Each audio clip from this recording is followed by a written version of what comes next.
pledge allegiance to the flag of the United States of America and to the republic for which it stands, one nation, under God, indivisible, with liberty and justice for all. Okay, so I think we are starting with exciting updates from our superintendent. I'll give it to Allison. Great, thank you. Before I kind of dive into the official presentation part, I wanted to make a few acknowledgments. First, we are joined this evening by our school committee representative from the student body, Jerry Chu, and welcome. It's so good to see him here. I got to hang out with him a little bit about a week ago. He was one of the students who participated in a panel alongside some faculty that are working on the AI situation. You know, what are we going to do about this? And the student speakers were incredible, so thoughtful and articulate, and I think it was a really good conversation. I don't know what your thoughts were on it, but yeah. It was good. Yeah. I enjoyed it. We really enjoyed it as well, and I think we're kind of thinking about possibly inviting some students back in to be part of our full-day professional development that really focuses on the use of artificial intelligence, because I think the student voice part is really important, and they are really immersed in this world even more than the faculty are right now, so being able to hear from them about kind of what they need from us, what their experiences have been, what they are looking to in the future, and what will be workable for them, I think will be critically important. So thank you. I also want to acknowledge we have a new assistant superintendent here tonight, Matthew Mailer, who's up and running and moving fast already. It's been great working with him so far. He had the honor and privilege of working with our new educators. So he did the whole new teacher orientation after 51 days on the job himself. So but kind of jumped in with both feet, and actually worked with Westborough TV on creating a little video that's sort of a welcome to Westborough video that we can use for recruiting with staff or showing new staff or maybe even new families. We're going to kind of continue to work with them, but it's a great partnership. He kind of got right on board with it, and it's been great. So. Thank you. I know Meg Garvey may pop in at some point or may be watching live on TV too, and she has started her transition to the Director of Student Services role. She is working alongside Dr. Stevens, who retires at the end of the month, so they're kind of partnering in the meantime. I want to take a moment, I am generally a person that doesn't make comments on sort of national or international news, but I do want to say on a kind of somber note, we should kind of pause and acknowledge the tragedy in Minneapolis today. There was a shooting, as you're probably aware, at the Annunciation Catholic School, in a truly heartbreaking situation. There were 2 children killed, 17 people injured, and I do think it's important, sort of in my role, to kind of keep reminding people that this is still a problem we haven't figured out quite how to solve in our nation, and I hope we don't get to the point where it becomes so commonplace that we just stop talking about it. So I would sort of offer that up and hope that we get to a place where we're not in this situation. I have reached out to the Westborough Police Department. They're incredible partners, and they are going to kind of increase their presence in the next day or so just to offer reassurance and support. Also, we'll be in the process of making sure our scheduling of all our drills and safety procedures is really tight this year, as it always is, but it's an area where I know we're continuing to look at and always working to refine. All right, I'm going to dive into some updates here. Oh, this is preview. I'm going to get out too far here.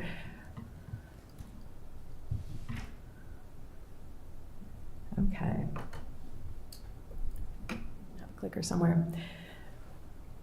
So I wanted to give you a quick update about the anything and everything that's been going on in the schools since we last saw each other, which seems like a long time ago.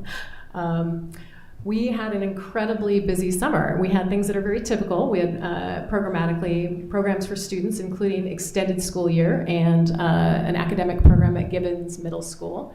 In addition, there were building projects, and Kelly's here. She's going to talk through a little bit of what happened on site in the buildings this summer, and we made it. We opened Hastings on time, which was a bit of a squeaker, but we got it done. And in addition, the gym floor project at Gibbons, the Armstrong and Gibbons lots. We had a lot of leadership work this summer. So our leadership teams did some intensive work planning for professional development, but also working on developing some new strategic priorities. I'll be sharing those with you starting next week, and then also kind of rolling them out to the wider community so people will have a chance to give us some feedback. And then we, as I mentioned, had this AI committee work going on, and that committee was able to put together some sort of student expectations as well as guidance for faculty that they shared just this week. People are going to kind of be trying it out and refining, and then eventually we'll be bringing it back to you in a more refined form to look at working it into handbook policy.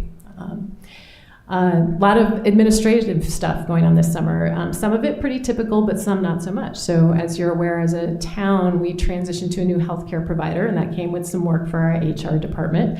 We had quite a few new staff, and Tammy will be here next time, I think, to do the hiring update for you. So you'll get all the details from her. But you know, our new staff included 2 district administrators, which is exciting. And we had new technology installations going on throughout the district. Finally, some future planning work.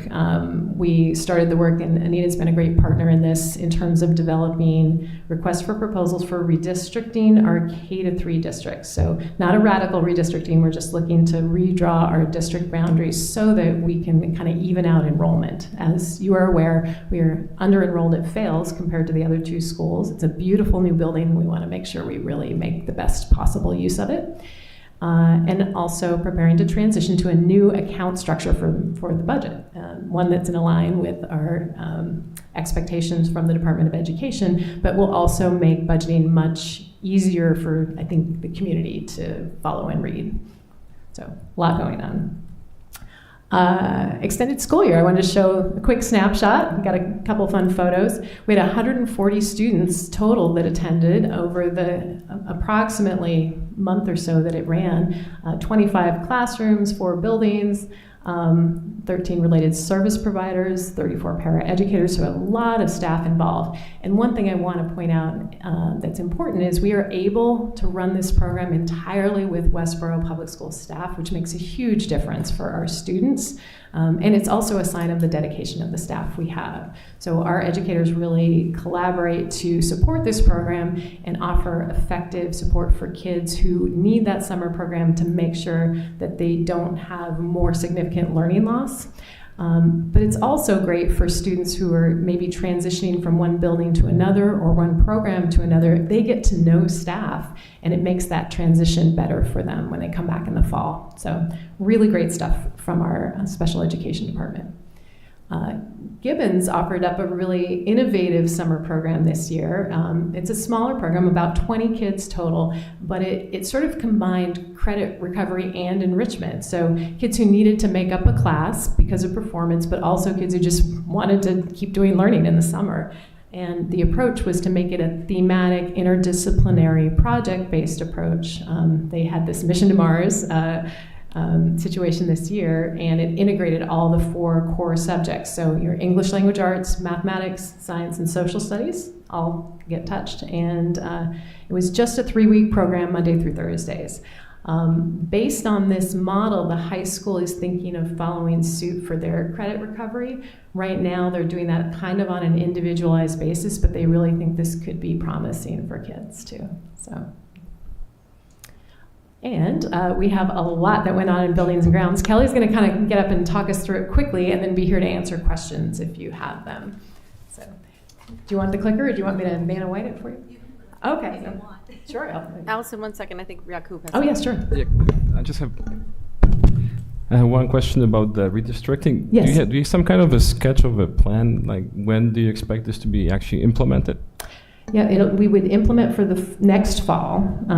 How we implement it may depend on what we learn in the process. So there are different ways to approach it. So, for example, kind of rolling kindergartners in and kind of letting new families move. But it really depends on what we learn from the consultant who's going to look at both kind of busing implications and transportation implications, as well as the enrollment implications. So it seems like it should be simple. It tends to be a pretty tricky thing, and we're going to work with somebody who knows a lot about it. James joining us on the committee, which is great. And we have those proposals should be coming in for that work a week from Monday, I think. So we're on track to present options to the school committee in January, I think.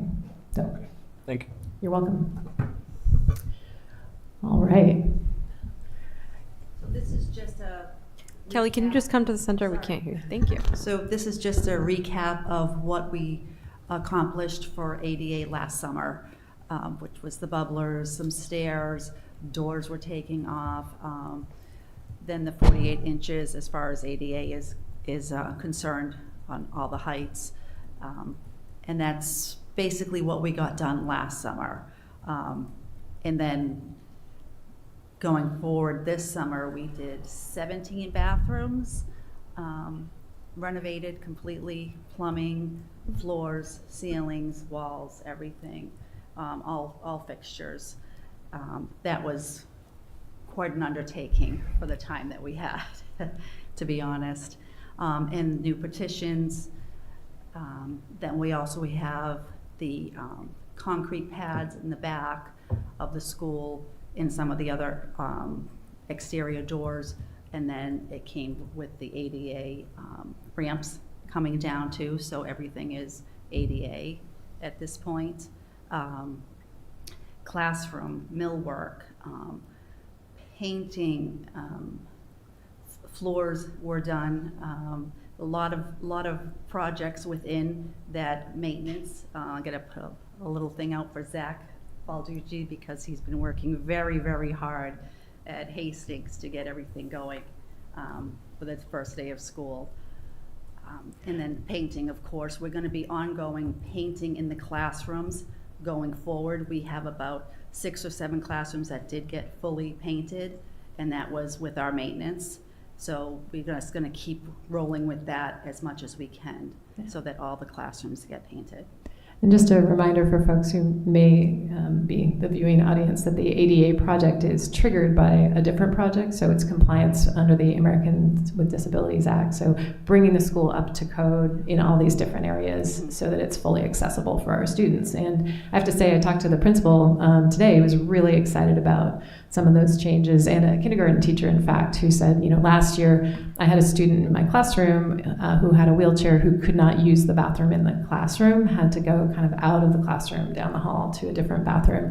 And because of the upgrades, that student would be able to do that if he or she were in the class this year. But those kinds of things have happened, and it's pretty cool. And they did nice work. It's not a complete reno, but the painting will help kind of uplift the whole building as well.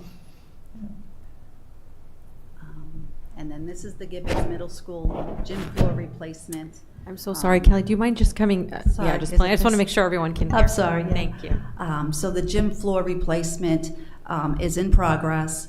It was a little delayed, as you would imagine a 1956 floor being torn up and not being a little surprised with some things that were underneath. But we worked through it, and it'll be done within probably the next 2 to 3 weeks, and the kids will be enjoying it at Gibbons at that point. And then the Gibbons parking lot drainage updates. So there was a lot happening at Gibbons. So with the old field houses, there was a lot of puddling of water, drainage issues. We really spent a lot of the money on the drainage issues and did what we could with the pavement piece, because without the drainage being proper, the asphalt won't hold its longevity with it. And then at Armstrong, we also did paving and paving and ADA. If you can see the pads for the ADA on one of the slides, they fixed all those because they were crumbled. I can't find them. Oh, those are, okay. Oh, wait, right there. Oh, there, okay, Yep. right there, okay. Yep. And then we also moved the dumpsters to a fenced-in area, so it looks a little bit better as the front of the school, that you have this nice clean area now for anyone entering the school. And ADA also with the pads. Yeah. I think much of that project focused on the drainage issue in part because that was the primary safety issue. So we had water pooling, ice forming, and we had at least one person fall. Yes. So those kinds of things where we're really concerned about making sure that happened fully. So. And then at Armstrong Elementary School, they have a new maker space, and they were so excited about it. And Aiden had a red ribbon and large scissors so they could cut that, and all the teachers were in the maker space for when he cut it. So it was very exciting for the school. They're really happy to have that space that's needed. And that was just done inside our regular budget, so that was sort of not part of a big capital project. I think it was relatively minor, but a minor kind of cost, but a major impact at the school, which is great. Mm-hmm. So, any questions for Kelly? Because she knows this stuff better than I do, so while she's here. Any questions? I guess just one small one. Kelly, I know this might be outside your purview, but do you know what the plan is for Gibbons in the 2 or 3 weeks while the gym is not operational? Jack Foley, the principal, has been working with the gym teachers in Roger Anderson, and they have a plan. They had a plan probably about a month ago, just in case. Yeah, because we moved the floor in. they're conducting gym classes in the library. Yeah. They figured it out. Yeah. We are lucky that it's this time of year when the weather is really nice. So they'll meet there. They'll be outside. They also do have access, we think, to the fitness center area. Yes. So they have a few options at their disposal, which is great. So, Reading athletes' testimonies? yeah. It'll be exciting. Thank I you. really If we want to don't- thank Kelly and her Yeah, team, absolutely. Kelly and Tony, the whole kind of custodial team, because all these projects, even though they involve outside contractors, the team has to kind of pivot and work around them and then come do cleanup as a team, and they really did tremendous work. Kelly was here Saturday and Sunday of this last week, and and maybe Sunday of the weekend before, just to make sure that project at Hastings was going to kind of come in and pass the building inspection in time for us to open the doors at school. So I really appreciate that. What was left on the thickness of the floors at Gibbons? I'm curious. Not much. And then there was stuff underneath. It was more like a tar type thing that nobody would have expected to be there. Oh, okay. Even for that age, it was kind of dumbfounded that it was there. But that's kind of what drove it out a little bit longer than we would expected. Well, Yeah, thank they- you so much for coming and providing the updates. Did you have something? Oh, I was going to say they uncovered basically it's like asphalt almost that had been used in the subfloor. They had to grind that up, and then once they got that ground up, discovered that the cement underneath was uneven. So that had to be ground up. Oh, wow. And both of those items created mess too, Yes. like dust and mess and up in the HVAC system. So we had to kind of bring people in to do the cleaning out. So it was it's an older building. You tear something up, you have to expect you're going to find something interesting underneath. So at least it was just asphalt, right? Yeah. Yeah, that was all good. All was tested, and it was good. Well, that's great. Great. Thank you. Thank you so much for coming. Thank you. So I'm going to skip. I have a couple more things. Yeah. I'm sorry. Oh, No. sorry. I didn't realize. Go ahead. Just a couple. These are fun. So this gets into the fun stuff. I wanted to let you know, kind of the leadership team did some great work over the summer. We have kind of two versions. What's called the WLT, Westborough Leadership Team, which includes building level leaders and the district level leaders.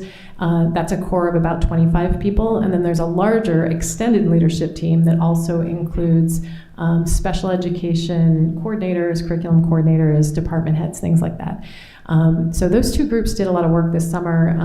First of all, developing professional development for the year. We tried to back that timeline up, and that's a little bit in response to feedback we heard from teachers around professional development. And then secondly, really focused on drafting some new strategic priorities for the district. So I want to acknowledge that work that they did.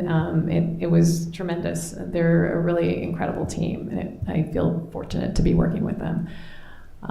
Couple back to school things. If you haven't seen this might be the cutest thing in the world, so I recommend that we watch it.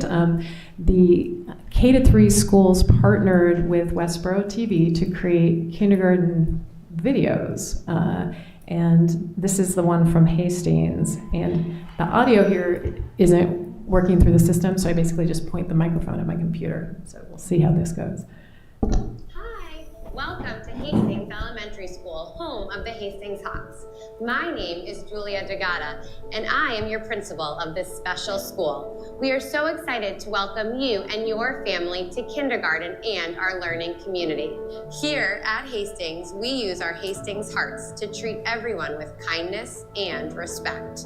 Kindergarten is the beginning of a magical learning journey. We hope this video helps to show you what to expect in kindergarten and beyond. Enjoy!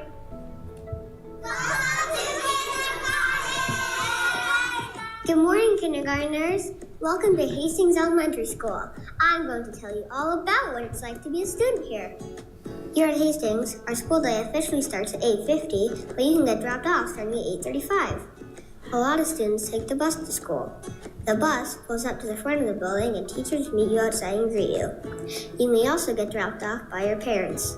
Parents drop students off around the back of the school and teachers help you out of your car. Your day starts with unpacking your backpack, saying hi to friends, and greeting your teacher.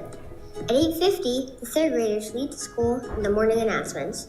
We say the Pledge of Allegiance. Our music teacher, Mr. Kinney, plays his guitar and sings a song. The sun is shining, birds are singing, how you do. We listen to the lunch choices and student birthdays, and finally, we welcome the guest teachers. After morning announcements, you have a morning meeting where you greet each other and learn about your day. This is an important part of your day to build connections and spend time with your teacher and classmates. During the day, you'll have reading, writing, math, science, and social studies. When learning begins, there are a lot of different ways you might work with your teachers and friends. There's a lot of learning through play in kindergarten, so we're sure you can have lots of fun. And guess what? You get to go to specials every day. We have library, art, music, and phys ed. When it's time for lunch, there are a lot of options to choose from. You can bring your own, or you can take from what we have in the cafeteria. By the way, my favorite is the mozzarella sticks. After lunch, you'll have time to go outside and have recess with all the other kindergartners at Hastings. We think you'll have a lot of fun playing outside. I love recess because I love the swings. I love recess because we can play tag and we can do back flips and front flips. We can do lots and lots of cartwheels on the grass, and we can go down the slide.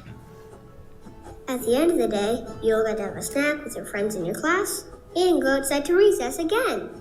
Then, students and teachers pack up their things and get ready to go home.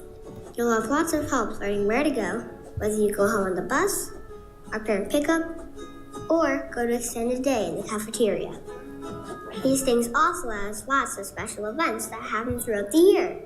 We think you're really going to love it here at Hastings, and we're excited to meet you. Welcome to Hastings. You're going to love kindergarten. Welcome to Hastings. Welcome to Hastings. Welcome to Hastings. Welcome to Hastings. We can't wait to see you. Hi, my name is Calvin, and I was the one who was telling you what it's like to go to Hastings School. I just finished 3rd grade, and I'm going off to Mill Pond next year for 4th grade. I'm going to miss it here next year. We're very lucky that you get to come to school here. My words of wisdom are to never give up and always try your best, even when things may feel hard. I hope you have the best time here at Hastings. Bye! You see why I had to show that? Oh. It's just adorable. Yeah. So it kind of really nice. I mean, I think I was at the popsicle day, I think yesterday or today, I can't remember. My days are all running together now, with parents. And the kindergarten parents came over, some folks came over to Julie and said, you know, we have watched your video like 5 times already. So for the little kids, it's a way of kind of learning before they step foot in the school. And especially this year with the school being kind of offline during the summer, so really visiting over the summer wasn't possible. So for Hastings, it's a great thing. And we really appreciate the partnership with Westborough TV. Wanted to once again remind you we had Rangers Give Back Day on Tuesday of last week. We had almost 300 high school students participate, incredible turnout. And they were all over the place, all over town, both in the schools, outside the schools, and in the community. I think it's a great part of the school culture that is about really giving back to the community. You get the whole crew in that photo. You give you a sense of scale. And thanks to Levi Hansen and the student reps, I think he has students who are really heavily involved in doing some of the organizational work for this. And then lastly but not least, this is sort of the finale here of my report. As again, Westborough TV, since this morning, has put this together. So this is the Welcome Back Senior video. It was a very spirited opening, I think.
That is basically it in a nutshell. It was great. I also do want to say this year they did something new in the parking lot.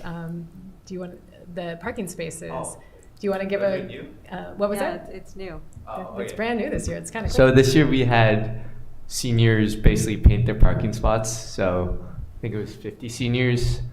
I don't know if they showed it in the video, but you could basically, I guess, reserve your own parking spot and you'd paint it with themes. So I know some kids did Minecraft. One of my friends did a Fortnite theme. So you kind of personalize it and you get to use that spot for the entire year. So it's pretty cool. I will say the artistic abilities of our kids are just so phenomenal. I urge you guys to try take a drive up there and take a look. And I was looking at all the spaces when I was walking by yesterday, and they're just phenomenal. So the kids worked really hard in the heat and painted all their own spots, which is pretty amazing. Yeah. It's a fun kind of new thing, and I hope it's a tradition that keeps up. I think some of those types of things that pull the community together are fantastic. So that is it from my update. I was going to recommend that we push the donations to the end of the meeting, since we have other people who are going to speak, if you're comfortable with that. Yeah. And I think that means Christy Williams is here to talk us through the benchmark communities.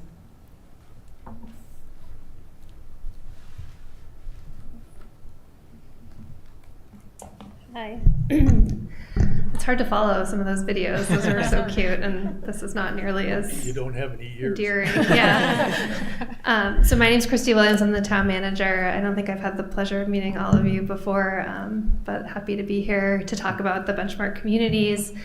We're calling them benchmark communities. We previously called them data dashboard communities. In 2019, the finance team, which I'm sure superintendent's told you, and also your chair, is made up of the chair of the finance committee, the chair of the select board, myself and other finance folks on the town side, and then superintendent and director of administration finance on the school side.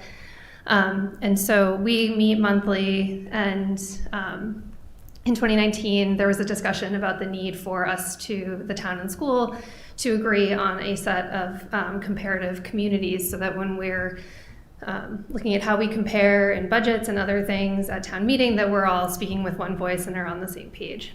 And so we were able to use this list of benchmark communities. You probably have seen them up on the slides from myself and the superintendent at town meeting. And we used those for about 5 years. And I think in more recent years, we've gotten some feedback that there's questions about how we arrived in those communities. Are they still really relevant and comparable to Westborough? And so I think one of the things that we learned as we started looking back at how we arrived at the current list is we didn't really provide any narrative information as to how we got there. So we don't have a description of the methodology or anything that got us to that list of communities. And that was something that we felt was really important as we move forward and reevaluated. So what we did as a finance team is we looked at potential indicators that would be used and employed a methodology that was based on methodology that was used by a consultant that had put together another study for us where they had looked at different comparable communities. So not necessarily using the same factors, but using that same methodology. And so you can see that we used a list of 15 indicators, really indicating the financial health of the community. And then we're able to come up with this new list of 15 what we're calling benchmark communities.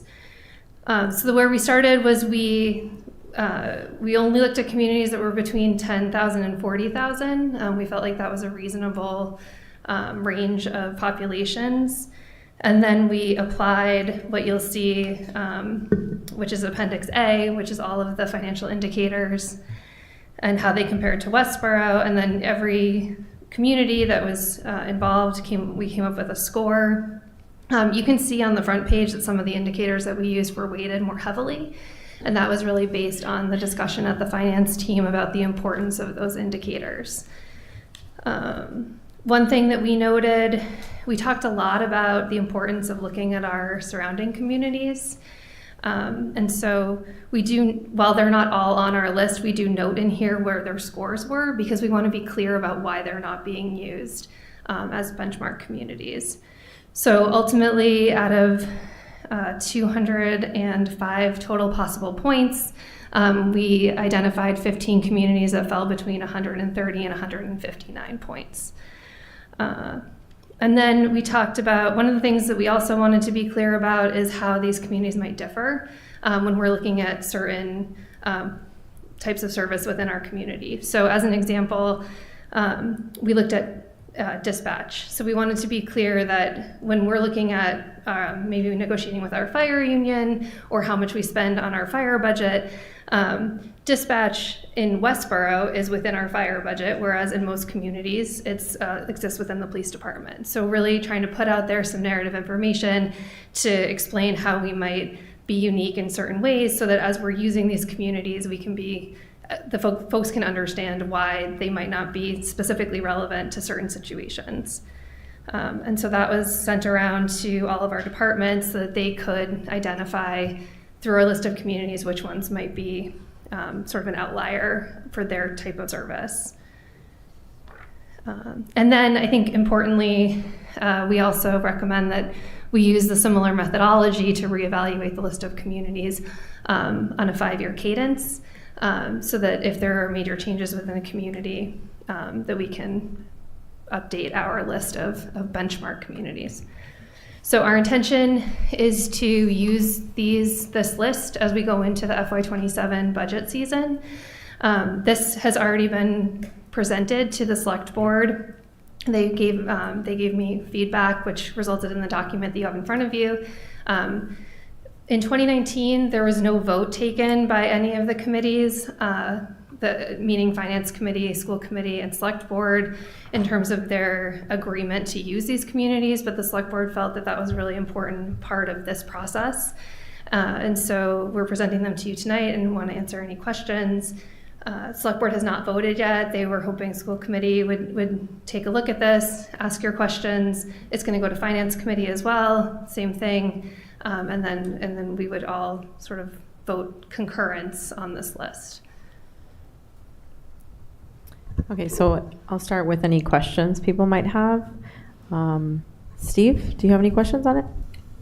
Not really. I thought it was quite a bit of work to accomplish that. I wasn't quite clear on how you got to the numbers at the end because there's a missing piece in terms of the discussion. In other words, you've got the tables that show how the various communities in various categories are ranked. And there's above and below, But anyway, that methodology wasn't clear to me, but I do understand the process itself, and I do think it's a major effort. Obviously, as we use it going forward, if we find glitches, I'm sure we can fix it. So, thank you. Thanks. Great work. Jane?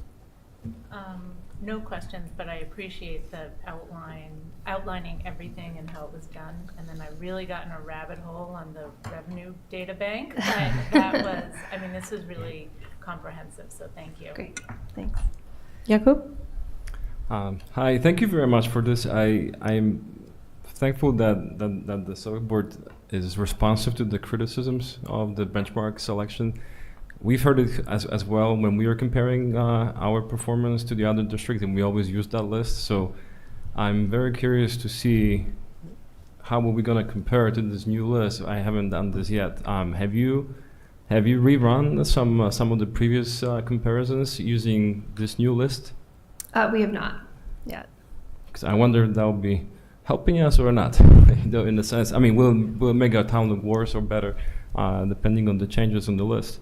I also have a question about the indicators. The only one that is connected to our department, that would be the amount spending, the spending of the percentage of the total budget.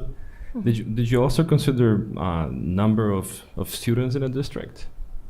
That was not one of the indicators that we used. When we walked through it, we did have a good discussion, I think, about performance indicators versus financial indicators, and where we use them mostly to sort of indicate ability to pay, or sort of where a community might support the budget. We thought that financial indicators were important, and I think that that's why we're using the percentage of the budget that goes to sort of the larger departments, so school, public safety, fixed costs, which includes debt. But no, that was not one of the indicators that we used. Okay, I guess we can do that homework ourselves. And last question I have is about the weights, because the weight study that you attach to the indicators, they have a huge impact on the outcome. Right. Was there a process? How did you decide what weight to attach to each indicator?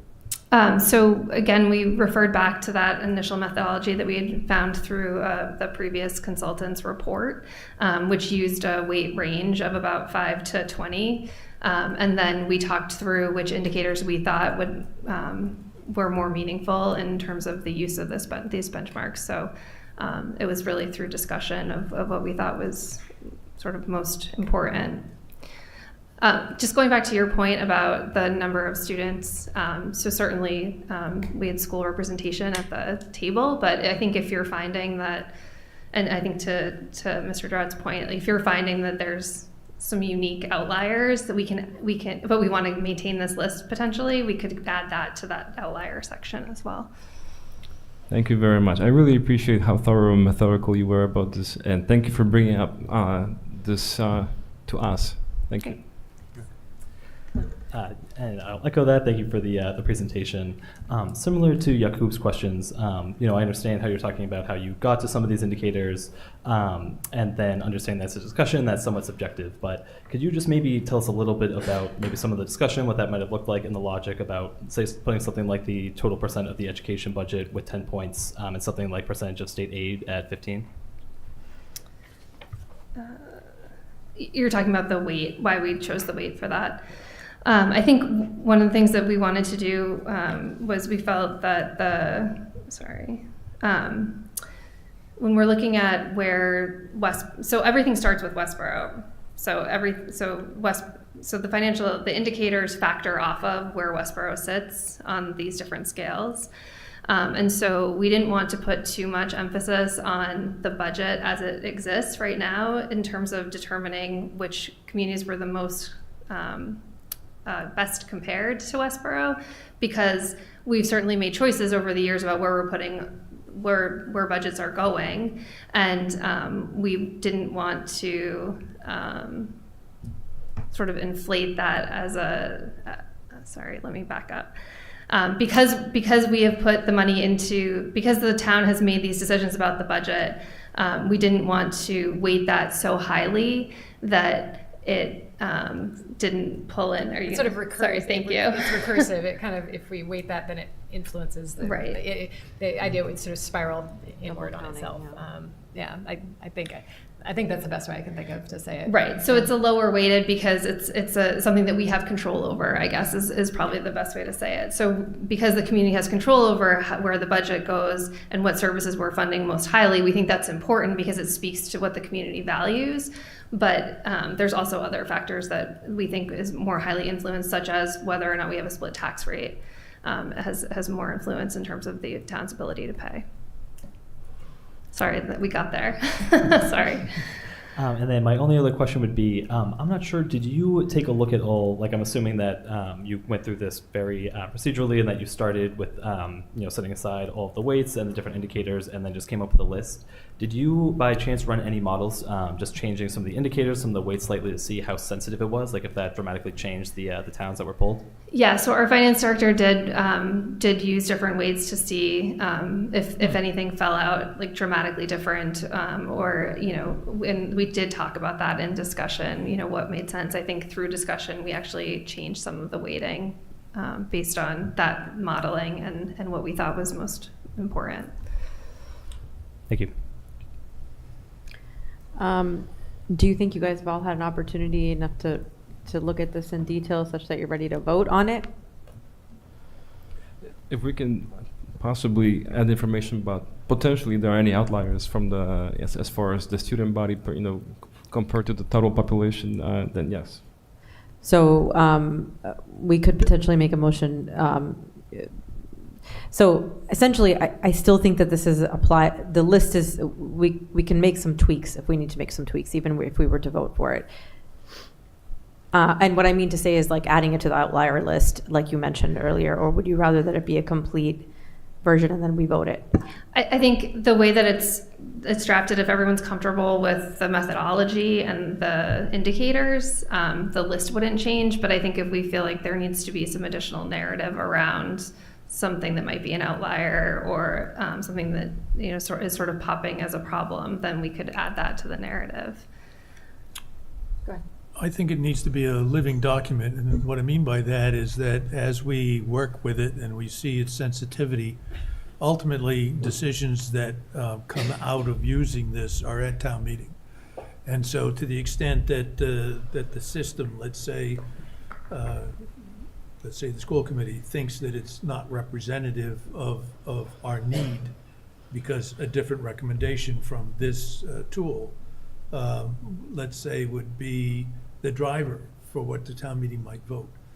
I think we need to use it once in one cycle and see how it works. And so I'm in favor of trying it, but I don't think it ought to be nailed down for the next 5 years if we see problems with it. So, my vote, which would be positive with that caveat. So, if that helps. Yeah. Yeah, I mean, I think that part of the issue that we had with the original list and a lot of the criticism that was received was regarding, what the assessment is that the schools are using purely versus what the town is using in terms of assessing similarities. And I think that may still happen. And it's like Steve said, it could change over time and maybe sooner than 5 years, and depending on what we're trying to accomplish at town meeting. I just want to make sure that we have the ability. I know that you started out by saying that we want to have more of a comprehensive list or something that both the town and the schools are using, but also with the caveat that we be able to, as necessary, refer to other. Yeah, I mean, certainly any presentation that the school committee or superintendent puts in front is at your discretion. I think the idea back in 2019 was that we were all looking at the same communities. I do think that one of the issues that maybe from a lesson learned was that we looked a lot at financial indicators, but we also looked at school performance indicators, which helped create that list. And I don't think that that's what this list is. And that's what was the discussion that we had. It's really about, it's purely financial. And so once you start I expect that you would have a presentation that also looked at performance, which might yield different communities. Right, and I think that that's what we're talking about. And I think, Steve, maybe I should address this question to you. In the past, have we had any issues with inconsistencies as far as what, I feel as though something came up last year with the list, in particular at town meeting, that was not consistent with what we were trying to accomplish, and so it kind of went against it. I don't recall exactly, but. Well, one of the things about the old list is it relied heavily on the surrounding towns more so than the outliers. This list actually, I think, started with something like 120 towns in the Commonwealth that fit the criteria that was your list, i.e. Town sizes not smaller than, and town sizes not bigger than, not cities, and that kind of stuff. And the generic categories that are in it are similar between towns, given the fact that size and population fit us, if you will. And so what you're really getting out of this list in terms of the comparative is simply how does someone else do what they do? And if that is more beneficial, in other words, let's say we compare well with Lexington, and we do in some cases, but not in all. To the extent that they look better than we do, the first thing I think we do as a town and a community is look at why there's a difference in that category. And that might help us figure out how to save some money. And I think that's the intent of this list. So having said that, I'll go back to my comment, which is when we use it, we'll find out how well we like it. But to specifically answer your question, yes. And that surrounding towns were communities that people in this town knew something about. And I think there was a discussion of the comparison between Hopkinton and Westborough in terms of this and that, for which nobody really had an answer other than the person who was making that comparison. So I think this one is more generic to the principle of the comparison than it is with the pluses and minuses of how many schools they had, what was the average price of a house, etc. I think this is more comparable to town government and how well they do. And so it may be a good tool. And I'd say let's try it and see how it works. But I think we also have to be sensitive that if there is a need in any department, including the school department, for something that we have to have, this comparison goes out the window, because if it's something we have to continue our performance, then we should vote it on its merits and go from there, because this is just a tool to help people at town meeting try to decide whether they like what we're doing or they don't. Right. And I would also say that I think that some of the criticism that we had received, or some of the feedback that I had gotten was, which I had brought up in one of our meetings, was people, like Steve mentioned, people think, Shrewsbury, Hopkinton, Northborough, Southborough, and that's kind of the circle they live in. And that is, so oftentimes it's going to be necessary for us to use those types of comparisons just purely to try and, we may or may not, but the point is that that may be the case sometimes. So, but what we really hope is that the town meeting votes in favor of what they get versus what it costs, no matter what that equation turns out to be. Yeah, and I don't see us using the list any differently, where we just, we give sort of a state of the town, we show where we compare to our comparison communities, but we also give other information around, what we're doing in the community and the goals that we have set as a community through different planning processes and how we're achieving those goals. So I would agree that this is one tool, one to show a piece of information. I think the portion in here where we speak to the surrounding communities that did not get included, we try to be clear about why, and I think that that's helpful because, Grafton, as an example, has a volunteer fire department. I think that that's a really important point as people start to maybe look at that comparison. That's just one example that's on the top of my head, but there are just, there's one of, Upton wasn't included because its population is less than 10,000. So that's another point point, that if we were start to just look at our abutting communities. Yeah, I just want to say thank you because I think you guys put a lot of work into this. You can see it. I really appreciate the narrative work around it. I think that was really important and missing previously, and so hopefully that's going to help to sort of legitimize the list and make people feel more comfortable working with it. So Great. I'm comfortable if we want to take a vote. Is everyone comfortable with that? Does somebody want to make a motion? What is the vote? What, in other words, what are we actually voting? To accept it? To endorse it, right? Endorse it? Right, barring if there's some caveat that you want to add to a motion. No, I just Or anybody. want to know exactly Yeah. what it is we're voting, Yeah. that's all. Yeah. So I would make a motion that we endorse the policy with the caveat that in fact, if there's something broke, that we'll be able to fix it. Do I have a second? I second. All in, any discussion? If none, then all in favor? Aye. 5-0-0. Okay, thank Thank you. you. Thank you, Christine.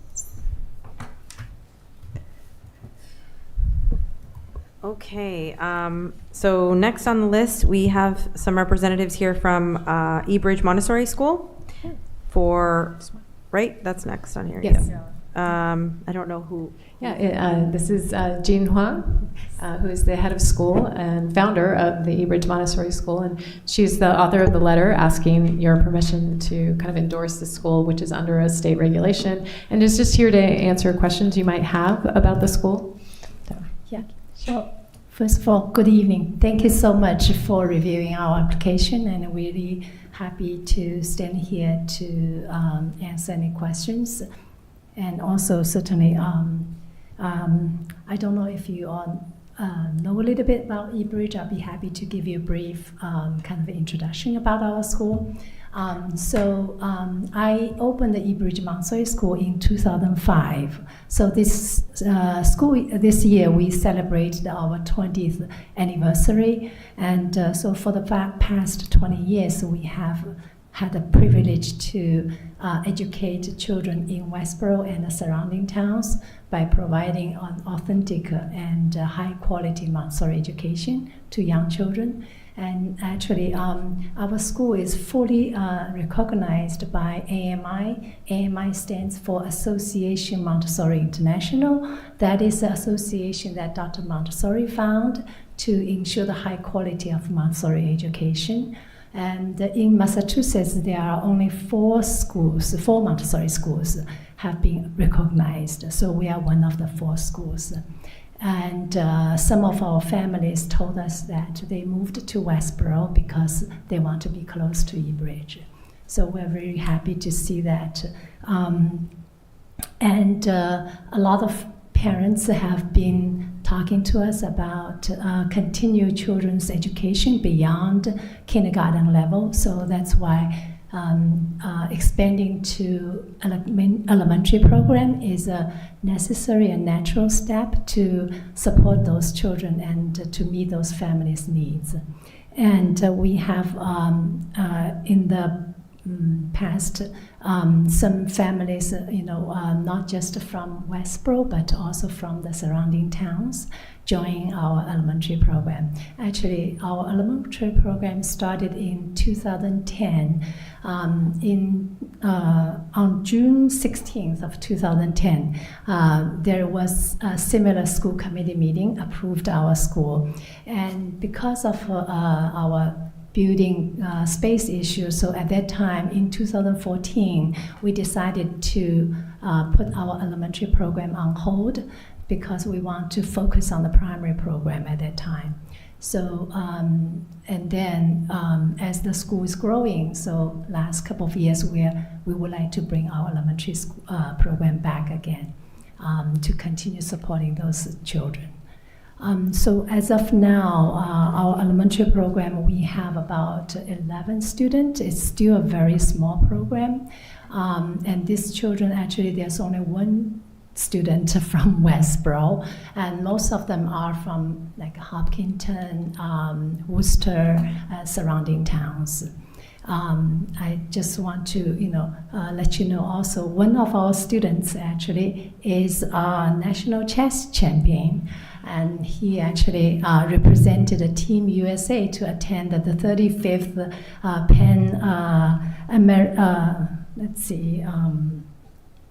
the Pan America Festival, and he won the gold in classic jazz.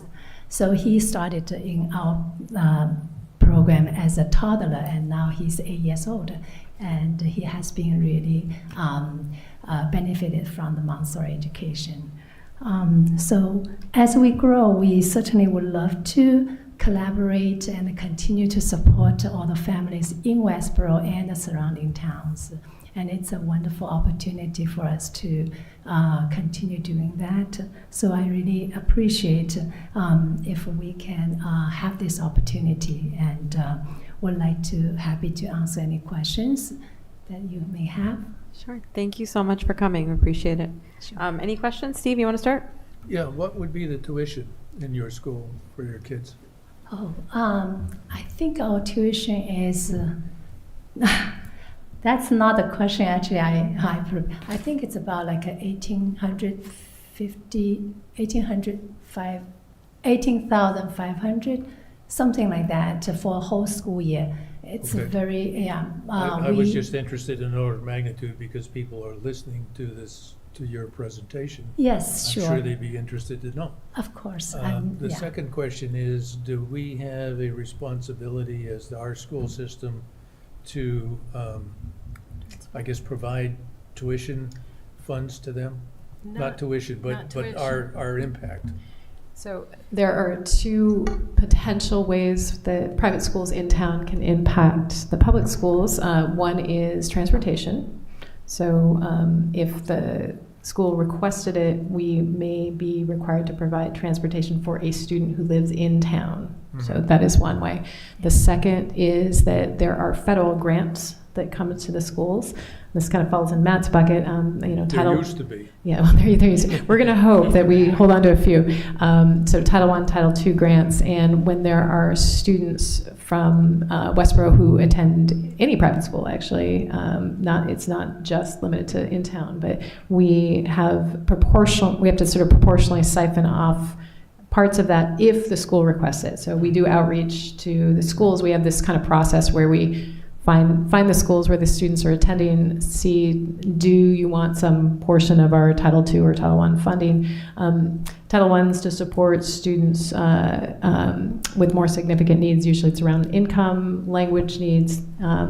Title II is really professional development primarily. So I worked in a community before where there was a private school in town, and we would share funding for the professional development. We'd do outreach. They would say, yes, we want it this year, or no, we do not. So, but it was all that federal grant money, not any local budget money. Good.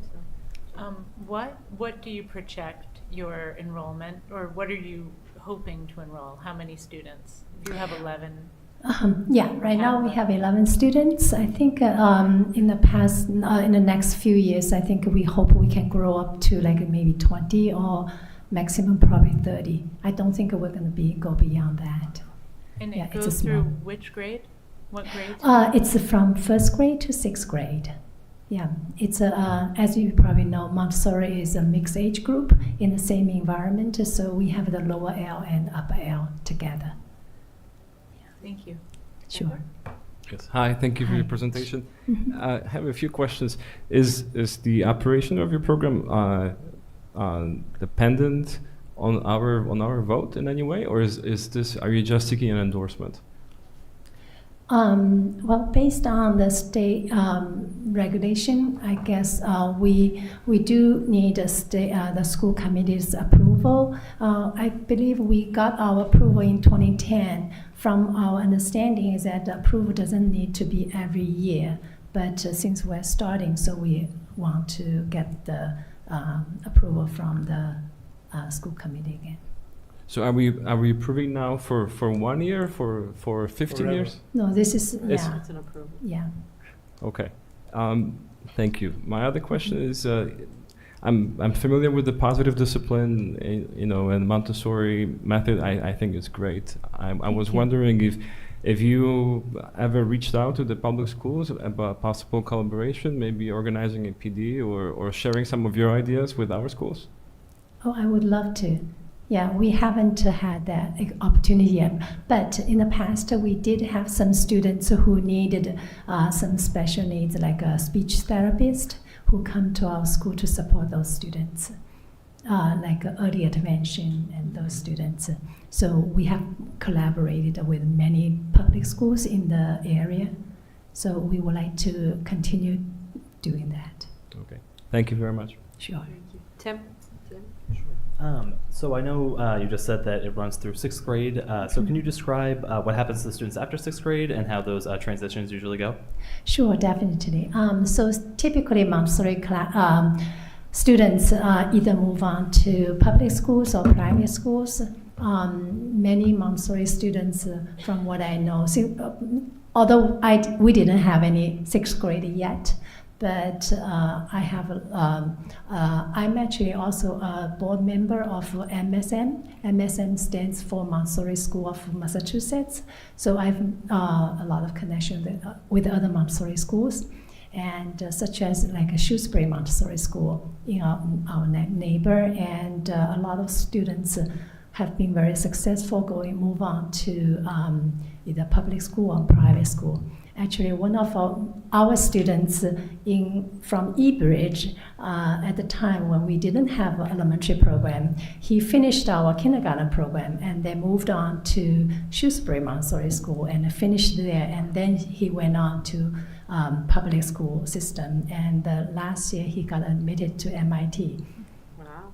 Yeah, we have a lot of very successful students. Sure. And is there any like follow-up or any tracking that you do in terms of like the total amount of students and kind of where they end up and what their final trajectory is?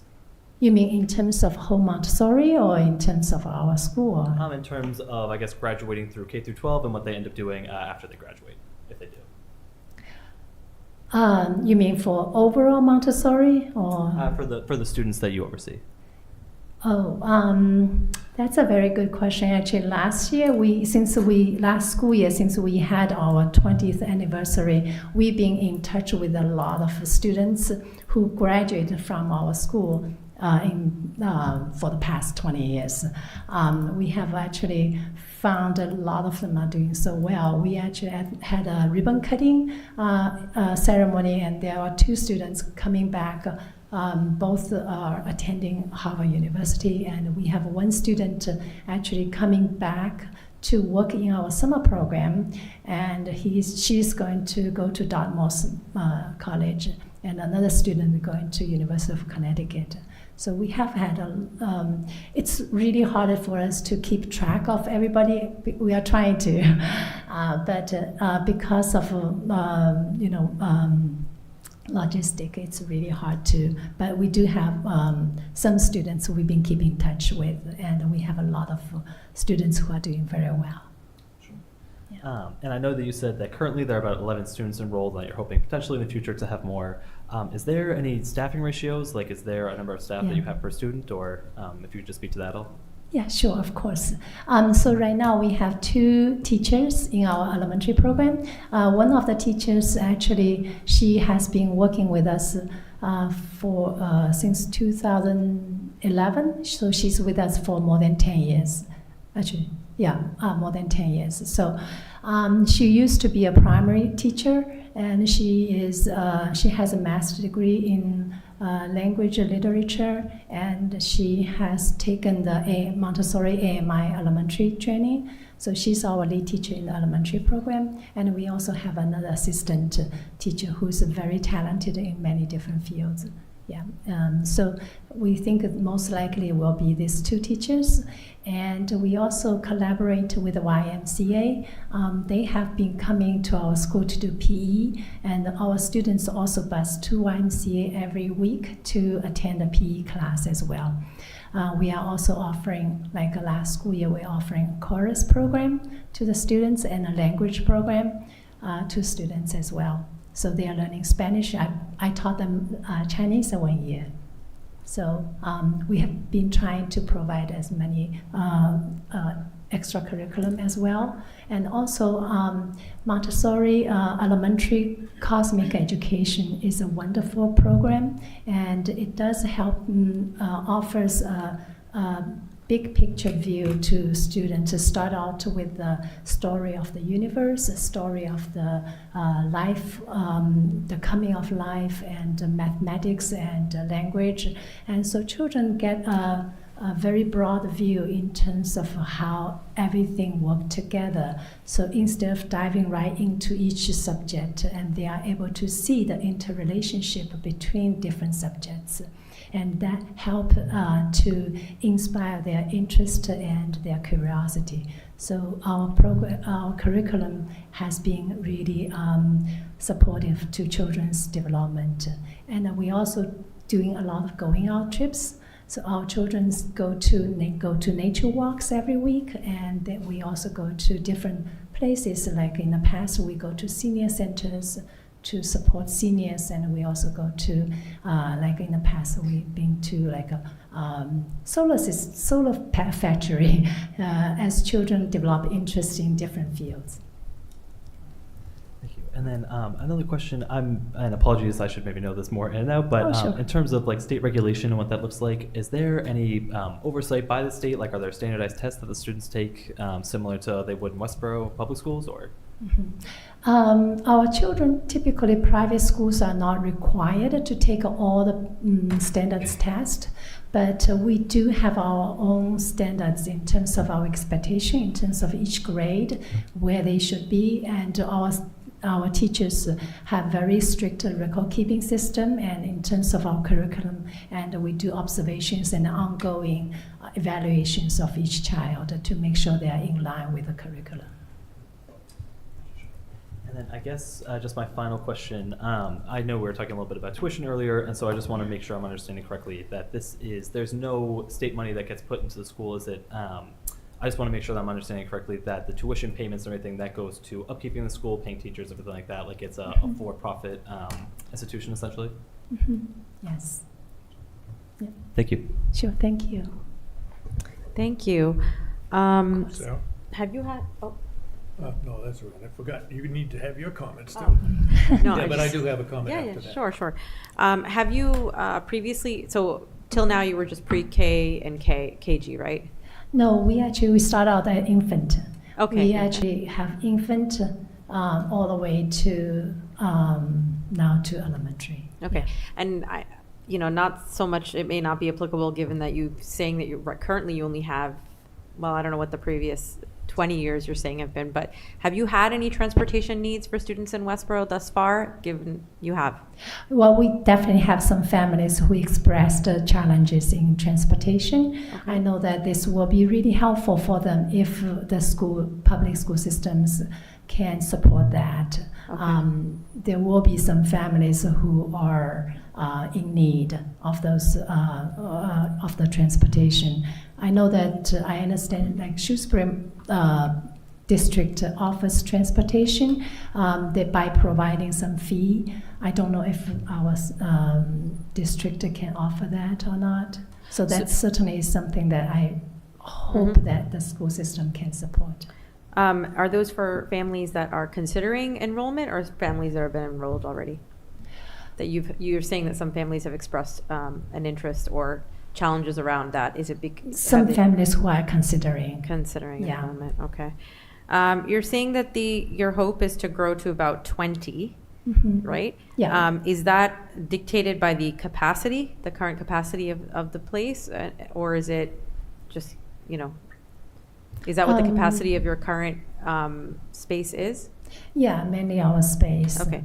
So would you be ending up, I guess my question is, if there was significant growth to happen, would you be before us again? I don't think so. The approval we're giving today is for essentially the expansion of grades, right? From 1 to 6. Okay.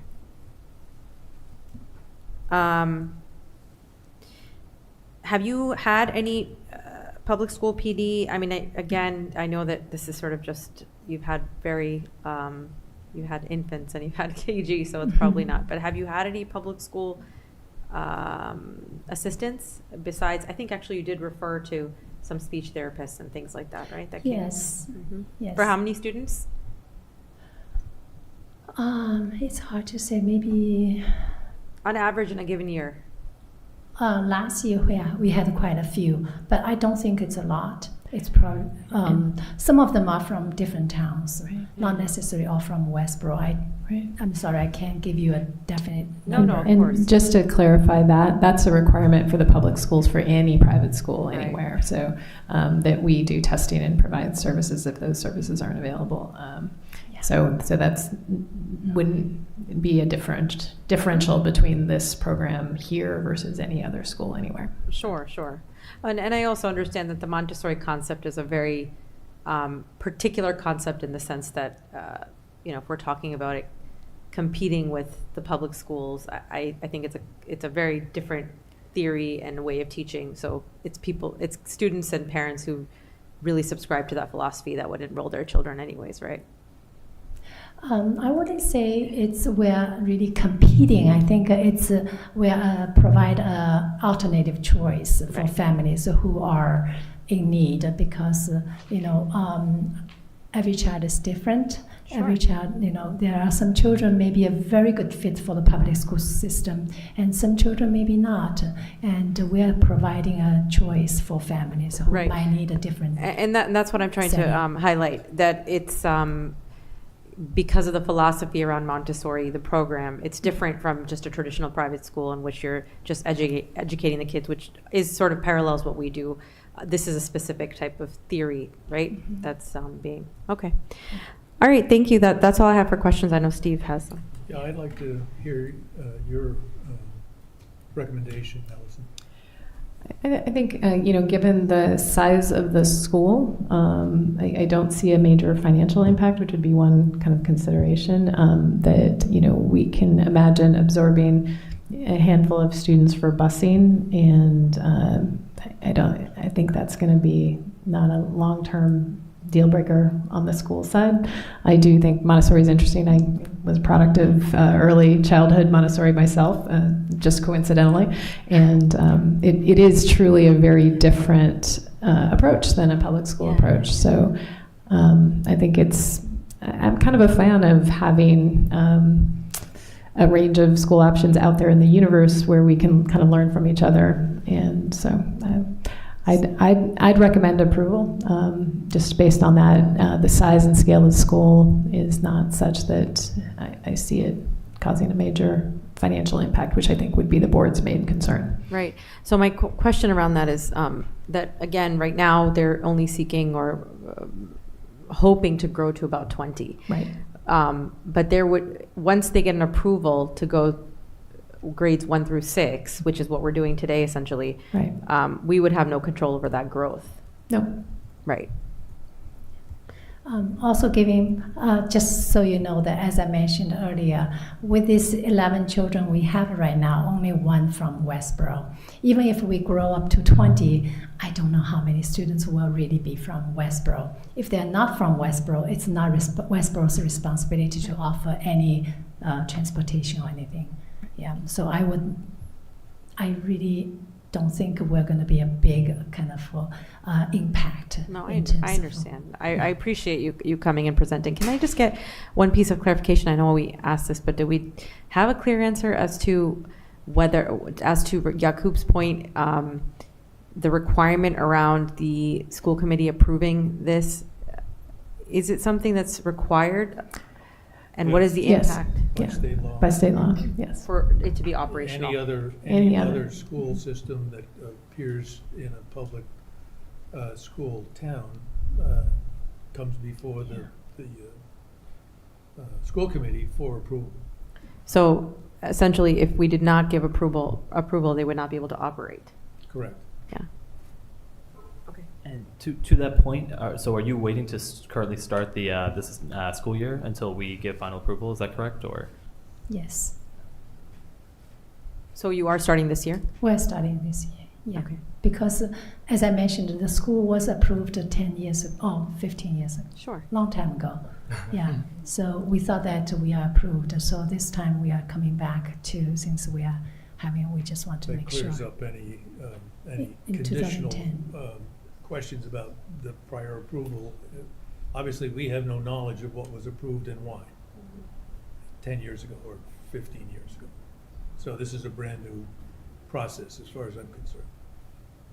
So I would say my only concern, again, is what I stated previously, that at this point, we'd be approving 5 grades, or 6 grades rather, and we really would have no,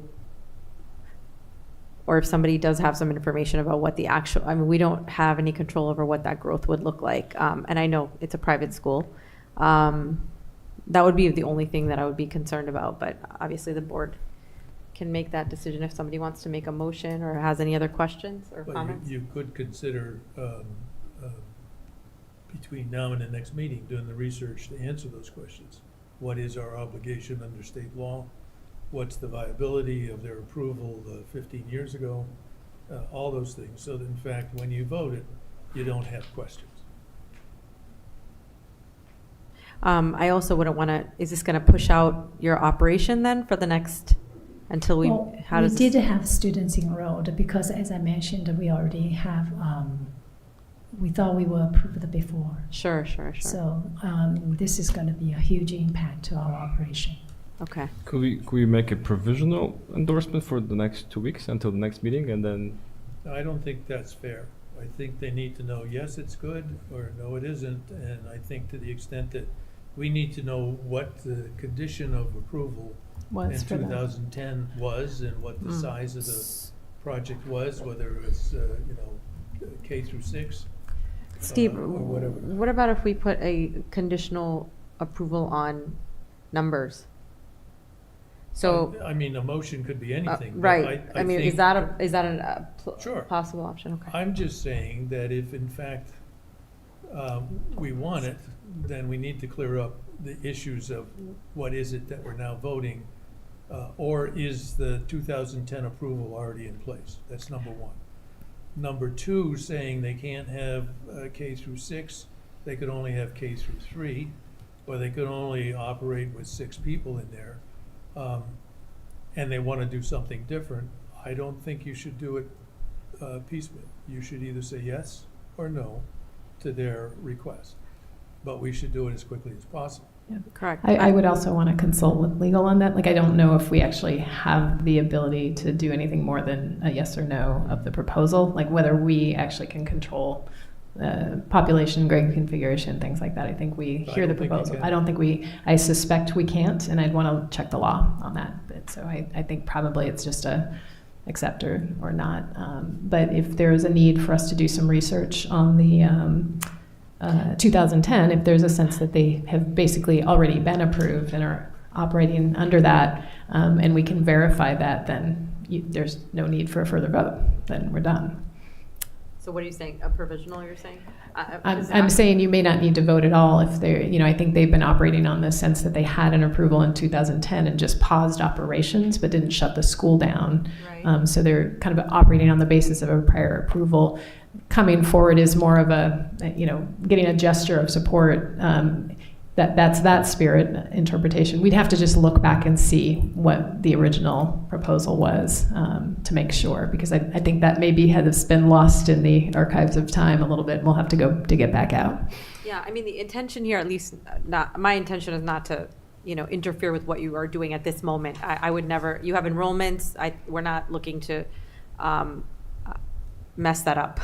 But on the other hand, I just want to understand, and I think that that's a wise thing to do, is to go back and look at exactly what it was you were approved for. And perhaps this approval is not even needed if it was Well, encompassed let's say in that we did disapprove, and they actually legally have a right to go forward, and they really didn't have to come here at all. Right. Yeah. Then that That's puts a the problem. town in a position that we shouldn't be in. I think it's smarter and to efficiently find out as Yes. quickly as we can We can. what the status of the 2010 approval was. And then we may not have to do anything. We just send a letter from the superintendent of schools to say, we understand your proposal and blah, blah, blah, because that makes a big difference as to what happens tomorrow or the next day. So. But you still have to address the interim, right? In terms of between now and whenever. That's their problem right now. Because we either say yes or no tonight, and if we say yes to something we shouldn't have done, then we're in trouble. And so the risk is on the school committee. Let's do it right. Let's find out what was approved and react accordingly. Because if everything that our presenter has told us tonight, then all we need to do as a school committee is send a letter acknowledging their approval in 2010. And that's the quickest answer. I think that's right. Yeah. Anyway, that's my suggestion. Yeah. I mean, I'm okay with that. I just want to make sure that there wouldn't be any. There isn't any. We either do something or we don't. Right. I guess I would just be curious as well, and I know obviously we're talking about enrollment and that being, potentially an immediate issue, but especially if we are taking time, is there any chance that we might be able to organize a tour for the school committee of the school? I would love to. Yeah. I would love to invite all of you to come to our school. Yeah. And we're at 57 East Main Street, and we operate every day from 8 to 6. So anytime, welcome. Yeah, because I mean, I personally, I really appreciate you coming in and the presentation, and you answered all of our questions very well. And I don't have a problem with the concept of the school. Yeah. I guess personally, I just am not sure if I'm comfortable approving something where, I've read the paper and I've seen you here now, but I feel like I would want to maybe ask a few more questions after I have some time to think about it and really get a chance to see the school as well. Of course. As I said, welcome. You all come to our school to take a look. I'd say the approval, the criteria under the law is a school committee approves a private school if it's satisfied that the instruction is thorough and efficient and meets the standards of a public school in the same area. So that's kind of the state's mandate to you. So I guess my motion would be to continue it to our next meeting or any meeting, interim meeting that's properly posted. Do I have a second? I'll second. Any discussion? Not all in favor? Aye. 5-0-0. And I think to the benefit of resolving this as quickly as we can, we will try to do so. Yes. And particularly if the 2010 approval is sufficient, then we're good to go. Great. We will do our research and be in communication with the director and kind of see if we can schedule a visit. It would be wonderful. Yeah. Okay. Thank you. Thank you. Thank you. Thank you. Thank you. Okay. That brings us to the EV policy. So I think we have a presenter here for Sustainable Westborough who's going to be talking to us about the revised EV policy, correct? Thank you, Madam Chair, and good evening, everybody. My name is Peter Flynn, and last month I was elected the chair of Sustainable Westborough.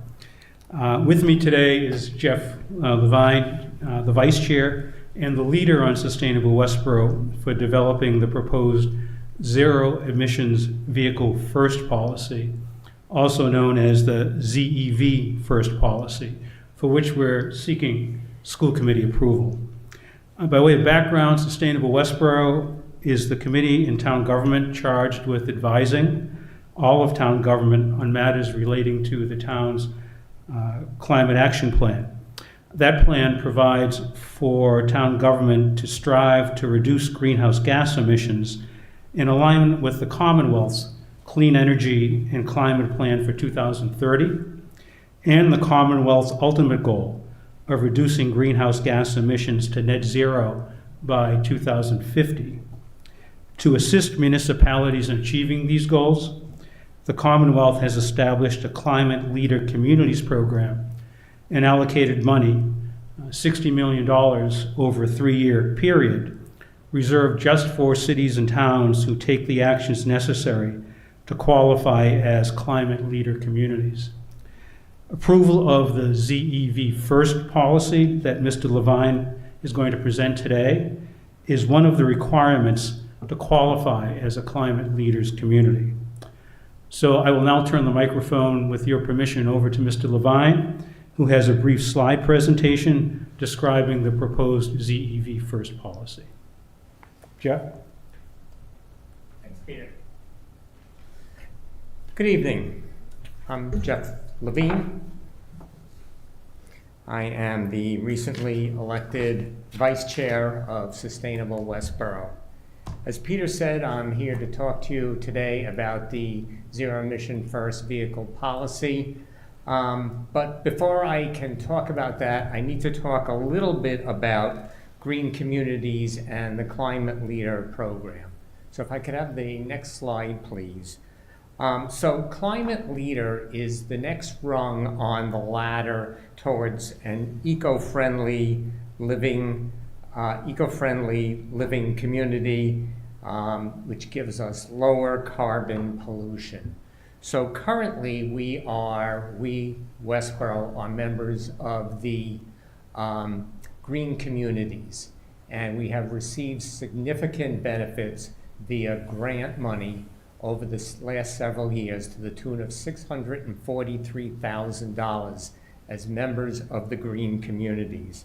However, we are looking to move to this next rung on the ladder towards becoming a certified climate leader under the Department of Energy Resources, Massachusetts, which will provide us grant money to do a number of things that we as a town want to do, including projects such as replacing heating systems when they reach end of life and things like that, which we'll talk a little bit more about. So as a climate leader, the Department of Energy Resources, DOER, has made a significant amount of money available, significantly more than even has been available as a green community, to the tune of $60 million. They have made more money available as a green community, about $11 to $12 million per year. Now they are making available $20 million per year to the various communities that have become climate leaders. Next slide, please. So I want to talk a little bit about what we have already received as a green community. There have been several projects that DOER has funded for us as a member of green communities. Total projects over $834,000 have been completed. Green Communities has funded over $643,000 of that. Almost half of it has gone to school projects. Utility incentives have funded additional monies, getting us up to that $843,000. $420,000 plus have gone to school projects. And we'll talk a little bit more about what those have included. The net cost to the town of Westborough, $0. So you can see there's an awful lot of money up for grabs, and our experience has been the earliest towns have the greatest advantage of getting to that pot of money. So it's important that we do this sooner rather than later. Next slide, please. So the projects that have been completed with the Green Communities money have resulted in reduced energy consumption for the town and for the school system. So not only have we received money to complete important projects that have saved us having to spend town money and school department money, but they have saved us money year to year because reduced energy consumption. So we have saved electric bills, utility bills in general, gas and electric, to the tune of 136,000 years, including school department savings of over $86,000 a year. And that's not the whole story. We're also concerned about reduced greenhouse gas emissions. So we estimate about over 300 metric tons of carbon dioxide reduction by virtue of these improvements. To put that in terms that are more easy to think about, we're talking about taking about 67 gasoline engine vehicles off the road each year, and reducing not just the town CO, but we're also talking about school department reduction of carbon dioxide to the tune of about 25 gas cars per year. Next slide, please.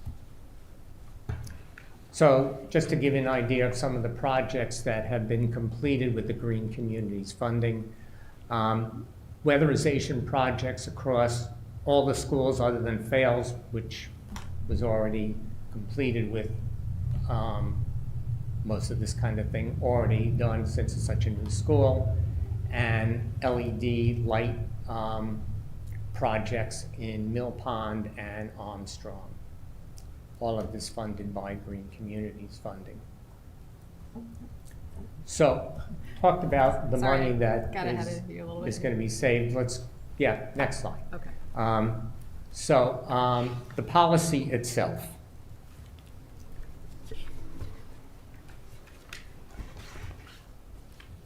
So some of the key points about the policy. I know you all have read the policy, but I want to emphasize a couple of things about the policy. It's important to understand that the school committee retains full decision authority. The ZEV first policy does not usurp your authority to make the decisions you need to make about the vehicles you need to buy to accomplish your mission. The purchasing priority that's defined in the policy is zero-emission vehicles first, but not zero-emission vehicles only.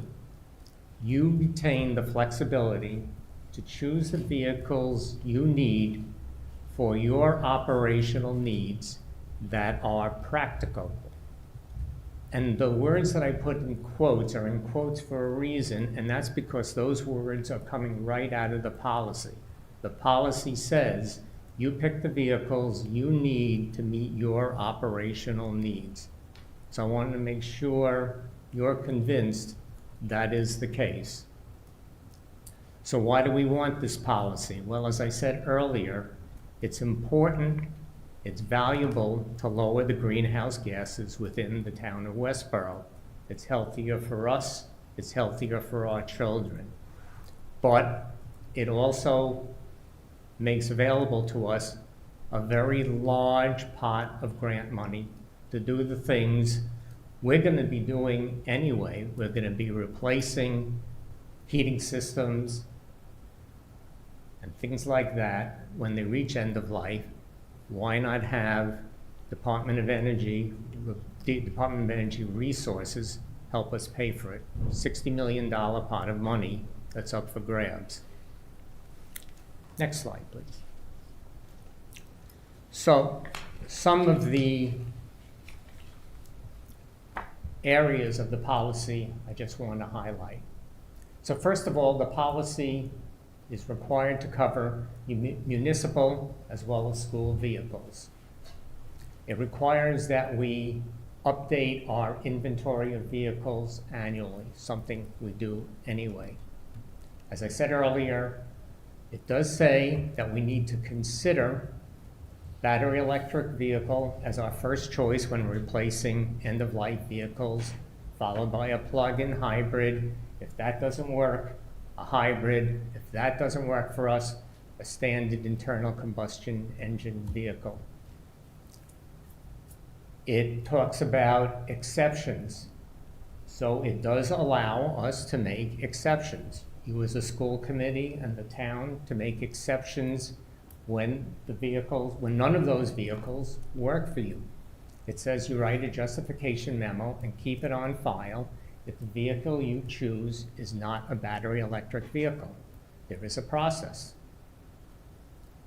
It says we need to meet DOER efficiency requirements when we choose a vehicle. In other words, miles per gallon. It does define what vehicles are exempt from the policy, essentially vehicles that are over 8,500 pounds. We also wrote into the policy that third-party vehicles, meaning any third party who provides services to the town, those vehicles are exempt from the policy. There's also included an anti-idling clause in there, which is the same as the state mandate that we've been following in Westborough. That's been a requirement in the town of Westborough since our 2018 policy. No difference. Sorry. A little too far. A little click happy over here. I apologize. School department vehicles. Of the six school department vehicles, only one is not exempt. That is, the policy only applies to one school department vehicle of the 6 that are owned. The borough van, the Grand Caravan. All of the others are significantly over the 8,500 pounds. So when time comes to replace the borough van in 3 or so years, that's the only one that the policy applies to. None of the others, all of the others are exempt. None of the others have to take any action. That's it. Questions? Thank you for coming to present. I'm going to just go in order here to see if we've got any questions or comments. Steve, you want to start? No, I'll be last. Okay. Jane. So the 60 million, first of all, thank you very much, and that was clear and very helpful. The $60 million that is available in grants now for the climate leading communities, is that over what period of time are those funds available? So the 60 million, for climate leaders, yes. That's how much they've said for the next 3 years. Okay, and we expect them to put more in beyond that, but that's what they've said so far. And what changes do you think might happen to these programs with changes at the federal government level and, trickle down effects to the state? I don't expect any. This is state money, which I think you said. So we don't expect changes at the state level to this money. Okay. And the utility incentives that the school and town saw from some of these projects, are those guaranteed, or, because I know a lot of these incentives are in jeopardy, so what are there concerns about that? So, of course, not guaranteed. Only time will tell. There are still utility incentives. Some of them are state funded, so some of those will still continue. Anything that's federally funded wouldn't. But what we're talking about from DOER, again, that's still state funding, so that will continue. And if I could just add a quick comment as well. I am the representative to Sustainable Westborough School Committee, so I am pretty familiar with the policy and happy to try to answer any questions. And so the 60 million that is already allocated, so that is guaranteed, that's state money, that would not change anything happening federally. I will say, Jeff, the incentives that we are receiving, like roughly for the schools, the 80,000, is that paid out by the state every year, or is that gained through efficiencies that we've gotten through upgraded equipment? So when I talked about annual savings, that is from the stuff that we have already done. So we've changed, we've put in LED light bulbs, we've done weatherization projects. So that is annual savings that is achieved through those steps that have already been taken. And so that's money that would not be affected in any way by anything happening federally, because that's already the infrastructure in the schools. Right. Yeah. It's basically a reduction in our power bill. Right. And so how long is this approved for? Is it for the 3 years, or are we? That's how much, so the 60 million is what the state is saying they plan to put in over the next 3 years. Presumably they will continue just as they did for green communities. But that's the amount they are saying they are committing to at this point in time over the next 3 years. And so would we be approving the electric vehicle first policy for 3 years? No. Is that- No. Forever. Okay.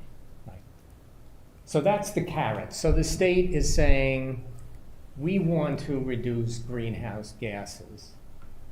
And we want to do that the only way we can do that is through the towns.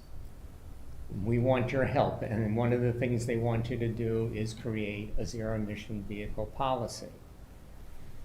They say we gotta offer the towns a carrot to do that. That is the carrot. We're gonna offer funds to help you guys reduce greenhouse gases. We're gonna fund LED bulbs. We're gonna fund replacement of gas boilers with electric heating systems, things like that. And if I could quickly just jump in as well, from what I understand, I don't believe that is the carrot, but I don't believe there is actually any stick. So theoretically, this money is allocated for. There is no stick. Yeah. So the money is allocated $20 million a year for the next 3 years, and then at the end of that, the state, which I do have long-term concerns, obviously we would like them to re-up. I think that is their intention. However, everything happening federally, there's no guarantee like the $60 million that is already guaranteed. But if in 3 years the state does not offer another carrot, there would be no stick. There is no incentive for us to stay in the zero-emission vehicle policy, and at that point, I would like to think that we might follow it depending on what the situation is, but there would be nothing keeping us from stopping those practices if there isn't state money on the table. So we don't have to continue filing an exemption or? From what I understand, the only qualifications, again, it's just the carrot, so we have to do that to get the money, but if there's no money there, then there's no penalty for us not following it. Okay, thank you. Jakob? Yes. Hi, Jeff. Thank you for your presentation. Could you summarize, I think, for the benefit of the public that may not recall the previous version of the policy that was presented to us, I think, in February?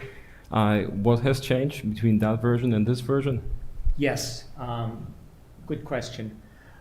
So in the original, in the January version of the policy, or stated the other way, a change that we had made since the January version is we added a paragraph separating out how the school department handles the capital processing for vehicles different than the town.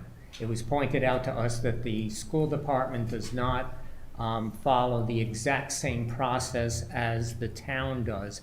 And so we created a separate paragraph with some assistance from Allison to describe that process, as well as the exception process that I talked about for writing the memo and so on.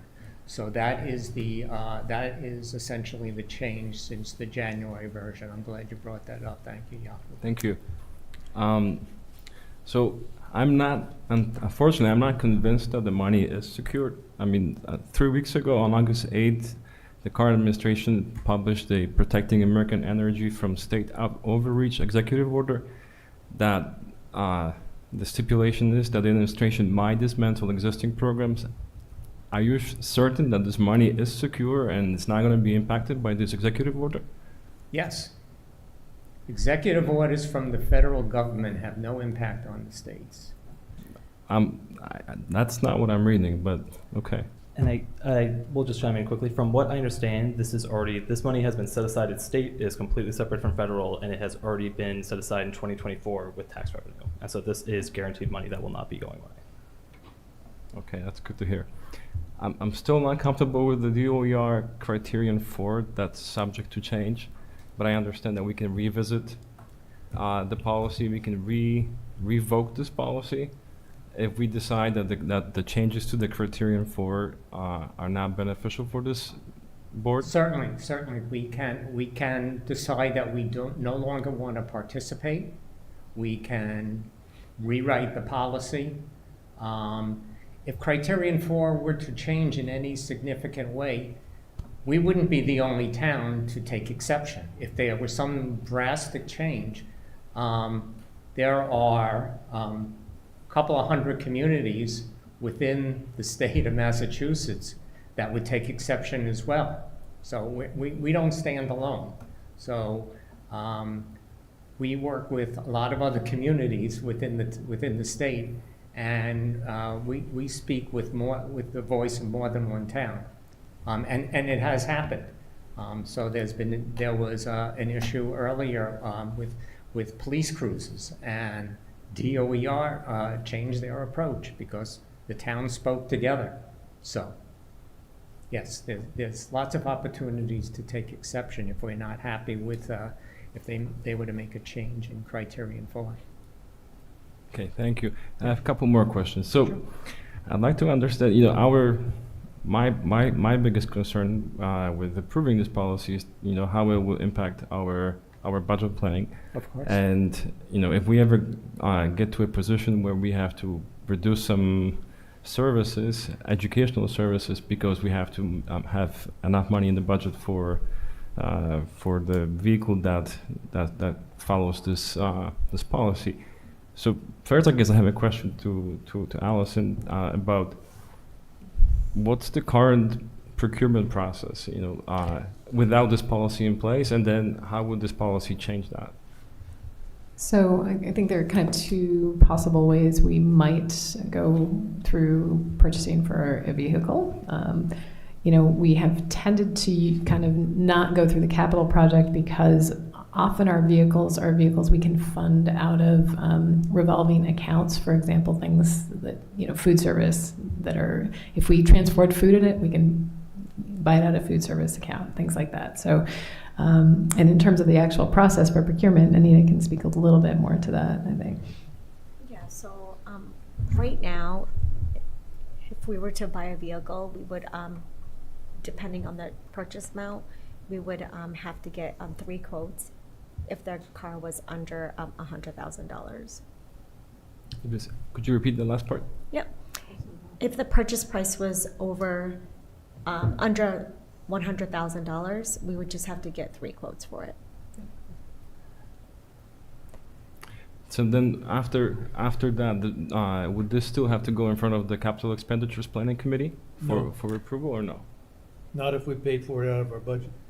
Yeah, it depends on the funding stream. So if we're going to look for capital funding, we would work through them. If not, and there's been a kind of history of buying vehicles outside of that process in the district. Okay, so now back to the policy. What changes now? So, because the policy mentions that we will have to provide a written justification, but doesn't indicate who is For a receiving change, this. for something different than what's proposed. Otherwise, Well, maybe I can read that part of the Yeah, of the go ahead. policy. So I'm not saying anything wrong. if we wish something different, then we have to get that approved. So if the request is for a vehicle that is not battery electric, a written justification for the recommended purchase must be provided to the Capital Expenditures Planning Committee before the request is considered. So that's where I'm kind of at the loss. No, So it does not say that. So you asked about the change, and we added a paragraph for the school committee. So you're reading about the town. I'm sorry, hold on. So you're not reading the part about the school committee, or school department, excuse me.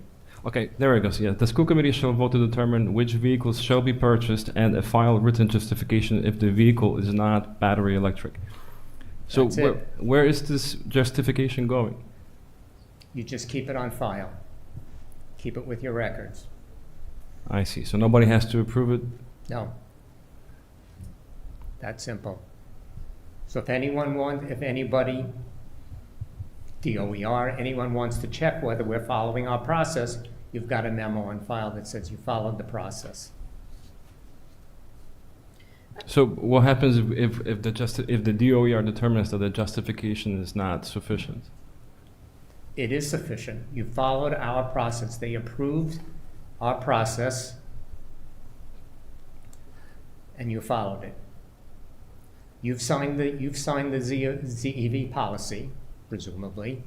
Select Board signed the policy. DOER agreed. We're done. Forgive a blunt example. They don't get to say, "Oh, we don't like the memo." Okay. That's not in the cards. Okay, I like that. But Could I interject one thing here, please? Sure. I think Jeff has it exactly right. But also remember, this is state money. I mean, at some point, if the state is looking and saying, we think your reasons are frivolous, we don't agree, they can always step in and say, well, we're no longer going to certify you as a climate leader in the community going forward. And I think this documentation is really, as I read, is part of auditing. If the state is running a program and dispensing money, they want to have a mechanism for determining that the policy is being forwarded. But Jeff is right. I mean, all you need to do is put the memo in the file, but anticipate that if your reasons are frivolous, the state going forward may say, we don't think you're meeting the requirements of what we're looking for in implementing the policy, and going forward, there may be a question as to whether Westborough would continue to meet the requirements of a climate leader community. Well, that does not sound good to me, unfortunately, because that means the school board will be under a lot of pressure to come up with the proper justification, not knowing what are the criteria when the justification is enough or not. Why? I don't understand why there would be a problem with justification. And if I can maybe quickly interject as well. So from what I understand in the history, there's no stick on the table, and there's the carrot that they potentially could withdraw the funding or take future funding away from us if they do not think that we're compliant. I know we're talking about multiple examples. I want to be clear that from the school's perspective, this is one van. So this is potentially one van, one exception that they may have a problem with every 15 to 20 years when we have to replace it, but that is the extent of the conversation would be. And from what I understand of the history of the program, there is not a history of the state going in and trying to withdraw the funding, but most likely be a conversation with us to try to work with us. And if they still decide that we are flaunting the rules and that we have no interest in actually following the policy, then they could withdraw the money. And from what I understand, not claw back, but withdraw future funding of money. And I guess just to add, when you're talking about what the justification would be, let's just say it would be budgetary constraints. And that would probably be the most common justification that we'd be looking to. And so I think that if I'm correct, that's possibly where you were headed with that. But, oh, go ahead. I just wanted to add, we have a current policy related to our vehicle purchasing, and which is not exactly like this, but pushes us towards a hybrid vehicle or. But we have had 2 instances on the town side where we have not purchased those vehicles, and we have had to draft that justification. So I just thought that would be helpful to your conversation to understand that our public works director as well as our police chief have had to create those memos for the exemption based on availability and I believe on cost as well. And so we've kept those memos as you just described in a file, and those are available when we do our annual report with the state. And we have not received, as far as I am aware, any sort of pushback, but we have followed that process. So it's similar and it is in place currently. I'm going to just interrupt here because I want to, since you're up here, I'm going to go ahead and ask you. Part of the discussions on the school committee have been a little bit about this has to go before the select board. And my understanding is that the select board has not undertaken any review.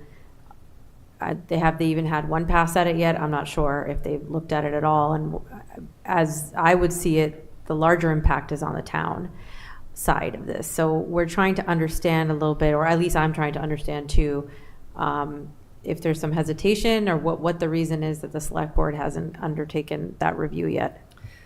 Sure. So the select board has a seat, just like the school committee on Sustainable Westborough. So select board member Welch has been involved very heavily in this discussion. And we've done a review internally, all of our department heads, and have provided feedback. We also have one of our public works director also sits on Sustainable Westborough to have feedback into this. I think when this initially came to light, there was a lot of concern raised by the representatives from the school committee about the impact of this. I think part of that is probably because we already do have that policy in place that we have been following. And so I think there was an understanding that there might be a lot more sort of need to tweak the policy as it relates to the school committee. And so that's why it's come to the school committee first. I think the select board is certainly aware. Select board member Welch has spoken to that. I don't think that the select board has not had a full discussion on the policy, but I think we feel confident that it follows our current policy pretty well, and the discussion that's been had internally will also support the passage of it. Okay, as it's currently written. Yeah, I mean, I certainly can't speak for the select board, but just based on your understanding. Yes. Thank you. Okay. More questions. Last question. Just regarding the other requirements to become the climate leader program. So we need to have all the boards sign off on that. And what are the other requirements? And what is your, assuming we approve this, I don't know, there's no vote today, I guess in 2 weeks, assuming it goes through, what are the next steps in the process? When do you expect to become eligible for the money in that program? So if you would go to slide 13.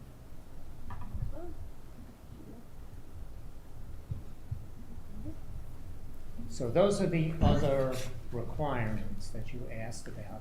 So there, excuse me, there's a decarbonization plan that we are in development now. That is being developed. That will have to be approved by this group as well as the select board. And then there is something at the bottom there called the Specialized Energy Code. That has to be approved by town meeting.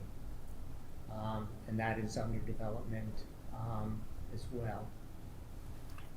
Are you aware of other towns that went through the town meeting for the last point and did not pass this change? So there are 19 communities on slide 12, you back up one, who have gone through the entire process and have been certified as climate leaders today. Thank you very much. And so no questions for me. I've had plenty of opportunities serving as the representative to Sustainable Westborough to ask any questions I have. I guess I would just like to quickly address, going back to something that you had said, Jakub, talking about the hypothetical in which we are put in a position by this policy that we have to procure a vehicle that might force us to cut funding for some schools and programs. I understand that it's a very hard financial time, and I can share that that is a concern of mine, but that does not apply to this policy, in my opinion. Based on the ability for exemptions based on costs, I don't understand how there would be a situation in which we would not be able to provide funding for the schools and things like that if at this time we made that decision and were able to use a cost justification, unless an electric vehicle was far more expensive than a gas vehicle over the term of its life, which is the opposite and is not true. And so I would just say that for me, I think that especially the fact that this only affects one vehicle in the school fleet, it is a significant amount of state money that is on the table, and also the values that it represents in sustainability. And to me, I am very supportive of the measure, so that's all I'll say. Well, I mean, it applies to one now, or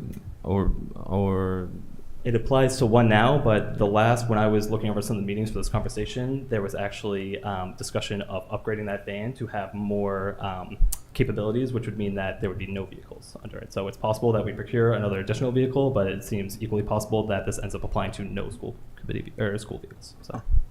Well, as a follow-up to that, so how long have we just had this one vehicle?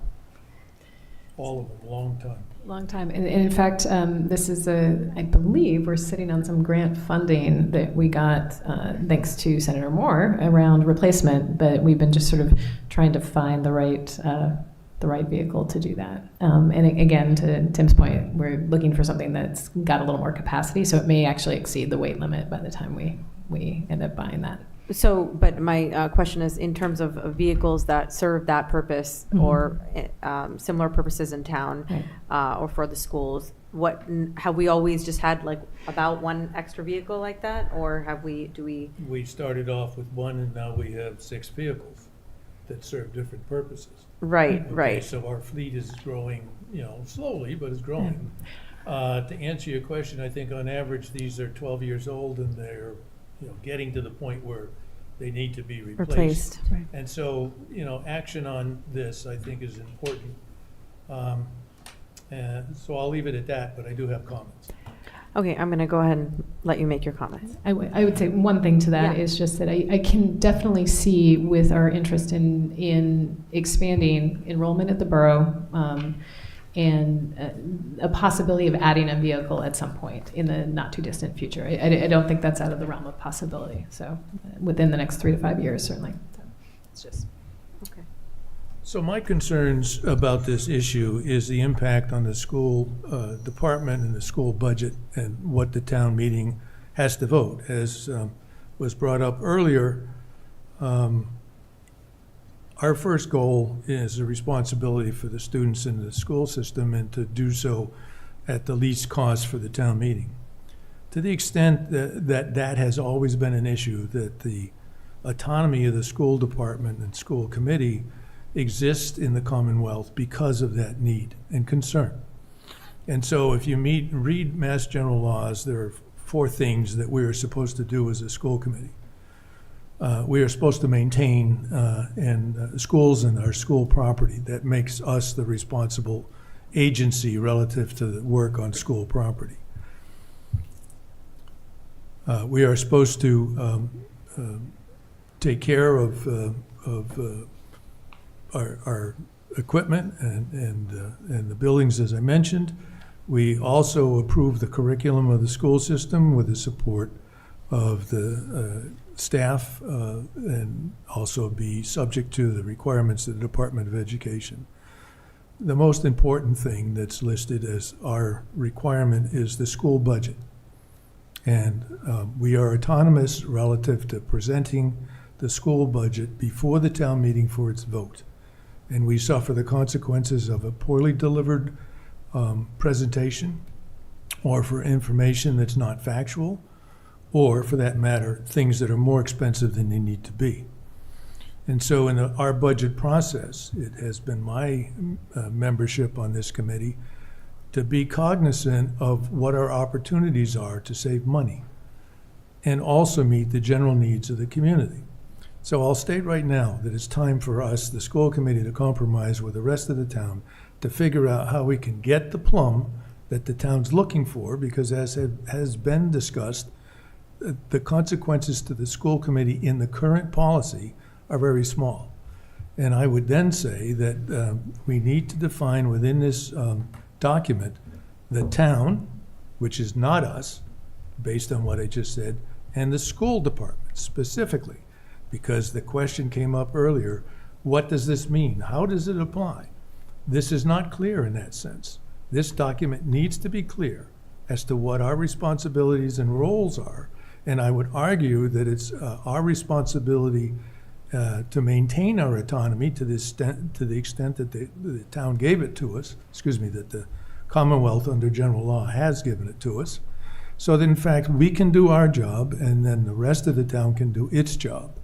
I see nothing wrong with the goals of this process, but to the extent that everything you've said tonight allows us, the school committee, under the terms and conditions that you have espoused, but I don't think they're stated that way in this document, I would be willing to work with the Sustainable Westborough Committee to come up with a compromise that we, the school committee, should be able to sign so that in fact we can move on. This is the 5th time that I've had to consider, 4 times in public and the 5th time as far as research goes, to how to get there. And so I would say that I could sign a document that says, we are agreeing to the current terms of DOER relative to the use of the stuff. I don't know what slide it was, but if you can find the slide with the X's on it, there's an asterisk on one of them. Sure. Further up. This one? Yes, you notice the note at the bottom.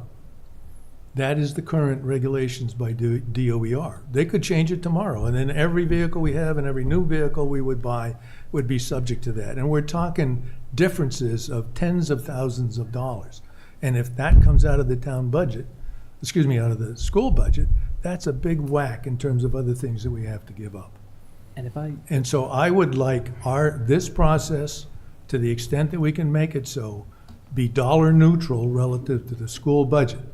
If it's good for the town, then the town should pay for the difference. If it's good for us, then we should accept that cost. And so I would like to work with the authorization by the school committee to work to make this document clear to the extent that it represents what has been said here tonight, so that we can approve it and move on.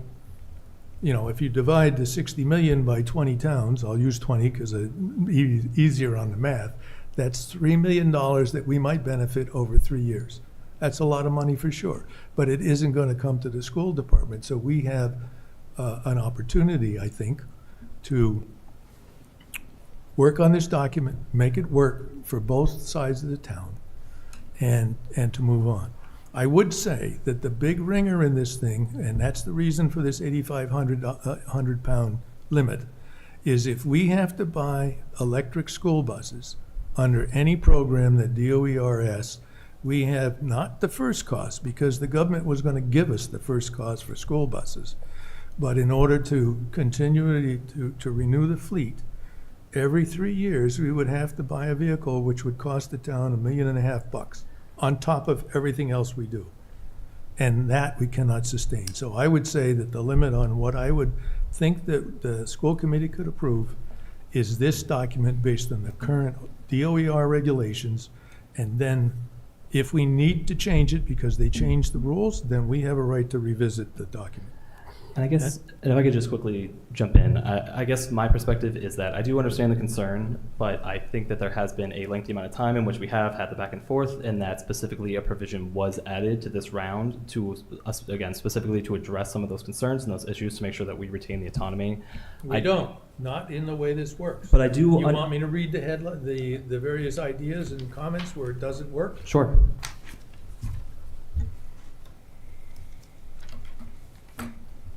First of all, there's a comment that says, where possible, efforts will be made to install charging equipment at locations. First of all, if you do that under the criteria for National Grid, those things will cost $50,000, and they may give it to us. But the impact on the electric system that feeds us, we have to pay for. But if it's an upgrade. So that's not autonomous to us. But that sentence starts with where possible. And so I guess that the autonomy... I want to make sure that we, the school committee, for anything that impacts the schools, from the school committee's point of view, has the right to say yay or nay. And so from what these are big money items. And these are big money items, but we still have the ability to say yay or nay, and there's still the exemptions. I don't think it's clear enough. That's my opinion. So anyway, those were the ideas I had. I'd be willing to do that. I would work diligently with whoever else wants to do it under the conditions that we retain the autonomy as much as possible, working within the structure that's offered here with all the other agencies that are going to be involved, whether it's Sustainable Westborough, whether it's the facilities manager, whether it's a DPW in terms of maintenance of equipment, and so on, so that we, through the superintendent of schools, have the opportunity to comment and agree or disagree on how that all works. Because we do have it now, we have no obligation to sign this document if it impacts the schools. And I guess what I would say as well, because I do understand the perspective, and from what I understand, we currently operate essentially under this already, that this is in place and that we are operating under it, and this is a renewal Well, of the town does. And I believe the schools as well. No, you just heard why. there's a 2018 policy that Christy was alluding to that applies to the schools as well. Which is? It's actually the same policy, I believe. The guideline for capital expenditure planning But committee. it's not been a capital expenditure. You asked for the title of it. It's the Well, that's policy for fine, fuel. I agree with you. I agree with you. If it was a capital expenditure, so that you're right. The Green Communities application required a fuel-efficient vehicle policy, which the school committee at the time approved, and it included criterion for and so forth in the areas like change exemptions and so forth. That was put in place and approved by the school committee as part of the Green Community application. Let me ask you this. Do you think this committee is unreasonable in trying to save money for our community in the sense of whether or not we do due diligence on everything that we do? Absolutely not. But I think it would be a mistake to sacrifice the millions of dollars that are potentially available to the town and the school for the one vehicle that the school committee, that the school department currently owns, maybe two. Did I suggest that we were not going to compromise and come to an agreement on this so that the town could get its potential $3 million? No. What I said was that we would like to protect the autonomy of the school. I would like to protect the autonomy of the school department and the school committee relative to these issues. And there's a couple of ways that I suggested we could do it. Now, if you don't want to work to do that and make it acceptable to both parties, so be it. But I guess what I would say is that there is a time sensitivity with the money that's on the table. And from what I remember, we've had, I believe that this was first brought up, I want to say, in April or May of my first year. So it's been over a year and a half now that we've had the ability to revise this, to do this, and they're coming back to us with a revision that they did to try to address these exact concerns. And to me, I understand the desire to keep the autonomy, but I think that this document does preserve that, and especially... It doesn't, number one, when you read the details, but secondly, I don't believe the school committee, has a right to change our autonomy relative to state law. Can I ask two questions? So I think what Steve is proposing is different than our discussion back in February or January, is that he's not trying to send you back. He's just offering to revise it. So the ball will be in our court, and I don't know if Steve, you can make a promise that will be drafted for the next meeting. Yeah, I mean, I do think though that I am going to say these guys have been here many times, so I'm a little frustrated that if this was the plan, then I think we had multiple passes to go through this and make some red lines to the documentation, so we didn't keep having them come back and do this. So that's a little bit frustrating for me. I mean, I'm on board with something like that if they're on board with it, if we can get it done.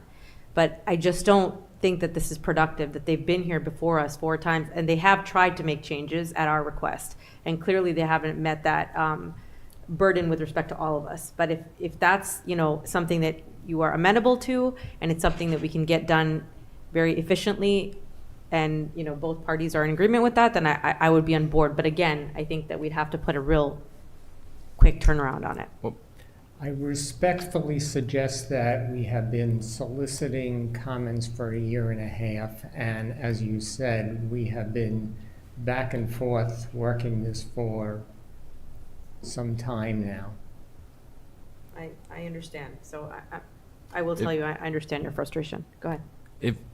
If both parties agree to have this redrafted, would the DOER have to review this policy? Absolutely. Okay. Again. Well, that's the other concern I have, is to what degree can we retain our autonomy and still make this work? So I would have expected that some of those conversations we've sort of been through, and I don't know to how much we can further tweak it and still be in compliance. And I guess I'd reiterate that this is something that we are essentially currently operating under, and there is no obligation to stay within it once we are, that we have the complete ability to withdraw if we ever so choose. So I think the question that this is in the form of a contract. Correct. I think that, what you're saying and what he's stating and what we're hearing is all correct. I think what Steve is saying is that all needs to be stated. That if we want to pull out, we can pull out to some degree in terms of however the language is. I just am, I understand that we've been through this many times, so I hear you. But do we want to make a motion around this, or what do we want to do? Do we want to have more discussion? I'm ready to vote, but it's up to you all. Vote to approve or disapprove the policy? As it stands, I would support it, yeah. I guess my understanding was that there was discussion of waiting 2 weeks and that was the initial plan, but I personally have no issue with this policy and feel comfortable moving forward. Well, if we were, which is correct actually, so now thank you for bringing that to my attention. If we were going to be pushing this anyways for a vote, is there any, I mean, would you be amenable to trying to just get this finalized since Steve's volunteering his time to do that?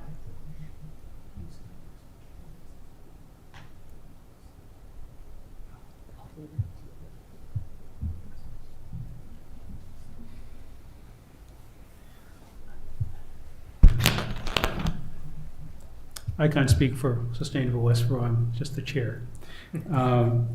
My understanding is, what I'm hearing Mr. Durrett say, is that he's very concerned about retaining the autonomy of the school committee. The language that was brought before you tonight was intended to do that. Obviously, we haven't persuaded Mr. Durrett that it does that explicitly. I'm not hearing any argument or disagreement with regard to the objective here. And this is a policy that we want the school committee to live under and to support. And so if we can work with Mr. Durrett on the language and come back to the next school committee meeting, that seems to me to be a productive way forward, and I know I'd be happy to do it. Great. I'd be happy to work with you, Peter. Thank you, Steve. And Tim, would you be able to also participate in that process?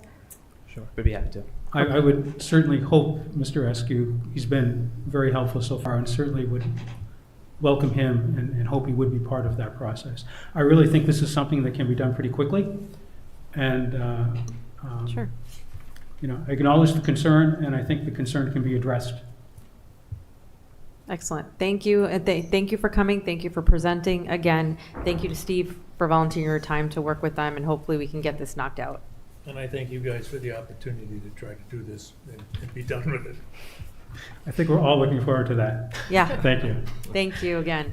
Thank you all for listening. Thank you. Thank you. Okay. Just a reminder, we need to backtrack to the donation approvals. Mm-hmm. Peter, send me an email with what times you have. Will do. Okay. You need to be. I think donations. Yep. So do you want to tell us about the donations? Sure. 2 donations to the borough.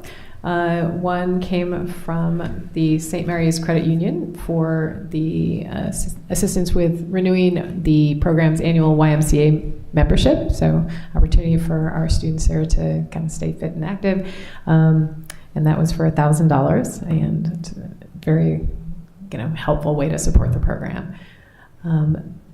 The second donation, I'll show you here, is a family donation. This was an anonymous donation made to the program, and it's just to support general operational costs. So this is somebody just helping the program run the way it needs to run, which is fantastic. It's an interesting program in that it does require kind of unusual expenses for a school-based program, because our students are not only working at the Sugar Shack, but they're doing internships. They're traveling out of the building itself, and so it's kind of a neat thing to have someone give that to us, and we are very grateful. We will write thank you letters once approved. So excellent. Thank you. Thank you for those donations. Does somebody want to make a motion to approve both of them? I will move to accept the SMCU and the family donation, both to the borough. Excellent. Do I have a second? Second. Great. Any discussion? If none, all in favor? Aye. 5-0-0. Excellent. Moving on to our next item. Is there anyone here who wishes to speak? Okay. And now we've got school committee reports. So, were you here to, sorry? I'm sorry. Do you want to hear the, Hold read the on. policy? Hang on one second. I have to read the policy for the citizens' request. Okay. Before we begin, we remind everybody of the school committee policy regarding citizens' requests. You must be a current resident of the town. Speakers are allowed to address the school committee about issues within the school committee's purview. Each speaker will be allowed up to 3 minutes to speak to the school committee. Written comments longer than 3 minutes may be presented to the chair. Before or after the meeting, you are welcome to hand the chair additional comments in writing now or send them via email, and the chair will share them with the other school committee members. Public comment by residents at this meeting is not a discussion, debate, or dialogue between the individuals and the school committee. It is an individual's opportunity to express an opinion on issues within the school committee's authority. Our role is to listen carefully to what you have to share with us tonight. Clapping, cheering, calling out, or any other noise during or following a speaker is not allowed. At the close of citizens' requests, school administrators may address what was shared by the speakers if they wish to do so. State your full name and street address. Speak directly into the microphone. Sure. My name is Jing Huang. I live in Westborough, 21 Jacob Amstead Road. And I am also running the E-Bridge Montessori School in town. And I'm here to follow up with our discussion earlier about our E-Bridge Montessori School's elementary program. I would like to sincerely invite every one of you to come to the school to visit and observe our elementary classroom. And also I would like to get some clarity in terms of your concerns of in terms of approve our program, because it's so important to our students and to our school's operation. And I want to just clarify to see if there's anything that you're concerned and may prevent you from approval of our program. That would be really helpful for us to know. It's not typically part of our process that we would engage in conversation here, but if anyone has any comments that they'd like to make. I guess I would just quickly say we are getting close to the end of the meeting here, so if you'd like to stick around after, I'd be happy to have a conversation. Okay. I have a comment. My comment is we just want to do it right, okay? And so procedurally, we need to do it right so there's no misunderstanding of what the committee has done. And perhaps if we find the right information, you're already done, but we don't know that yet. Okay. That So- happened 15 years ago. And, Okay. I might have been on the committee, but I don't think I knew anything then, so. So what should I expect in terms of how do we move forward? I think that our superintendent is going to help us out with trying to dig up that approval so that we can just take a look at it. And like Steve said, it's possible that you already have an approval and you don't need anything further from us. And if that's the case, then that's all fine and good. I think if I'm speaking for myself, my only concern was really around, the growth and then the pull on any potential resources from the town, from the schools. So that was more of a question, and that's not conclusive of anything. But the bigger question here is, do we even need to go through this process with you and reapprove? It's very possible that you're already all set. Okay. All right. Yeah. I appreciate that. I just want to get some clarity, I guess. Sure. And I think Allison will be in touch with you, so you'll have some idea as to where things are going. Thank you very much. Thank you. Thank you for coming. Thank you. Thank you. Thank you. Now we've got school committee reports. I'll start with Steve. It's been a quiet summer, and I've been on vacation for all that time, so I have nothing tonight. Oh, nice. Great. Jane? Nothing to report. Yakub? Nothing to report. Tim?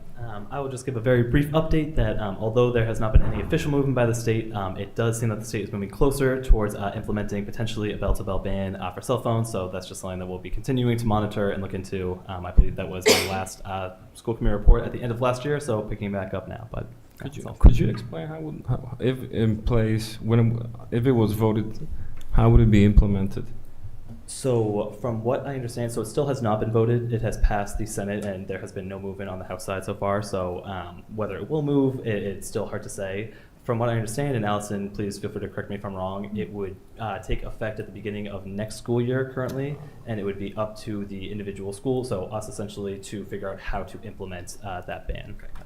And in terms of actual impact, I mean, I think we are we're doing sort of off and away, which is sort of the next tier down, where students are putting their phones in the little like phone motel that lives on the back of the door during classes. And this would essentially be some sort of mechanism. It could be a pouch, it could be some other technological solution that assures students are sort of cut off of access from their phone from the beginning to the very end of the school day. And we are meeting as a group this week, actually on tomorrow, I believe, to talk about a visit to Northbridge, where they've actually had it in place for a couple of years. I reached out to the superintendent there. We're going to see what it looks like, boots on the ground, talk to some teachers, talk to some students, and kind of understand. We're sort of pivoting to be prepared to implement, because I think it's going to be out of the hands locally and probably a state decision. So we want to be ready for that. I also have a Zoom meeting coming up with the folks from Yonder. So I'll have more information about potential costs and things like that as we move forward. On the legislative side, what do we anticipate as a timeline? Let me take my crystal ball. It is certainly hard to say. So the Senate moved very quickly on this, and this was a Senate priority, and so that's something that's essentially already passed that branch. There has not really been any indication, as far as I can tell, on the House side, and so it is a 2-year legislative cycle. So if the House were to move on it, it would have to be before July, like at about a year from now, a little bit less. So that is the end time frame for this session, but there's no necessary guarantee. Like, I will say that I think that it is likely, I would say, that there is movement on the House, but that is just kind of my own 2 cents. That is not based on any kind of inside information, anything like that. And it's very possible that the House decides not to move, and then it would have to restart the process again the next session, so in a year and a half. So it's very up in the air. There was some very fast movement, and now it seems like a lot of wait around and see. So yeah, more to come.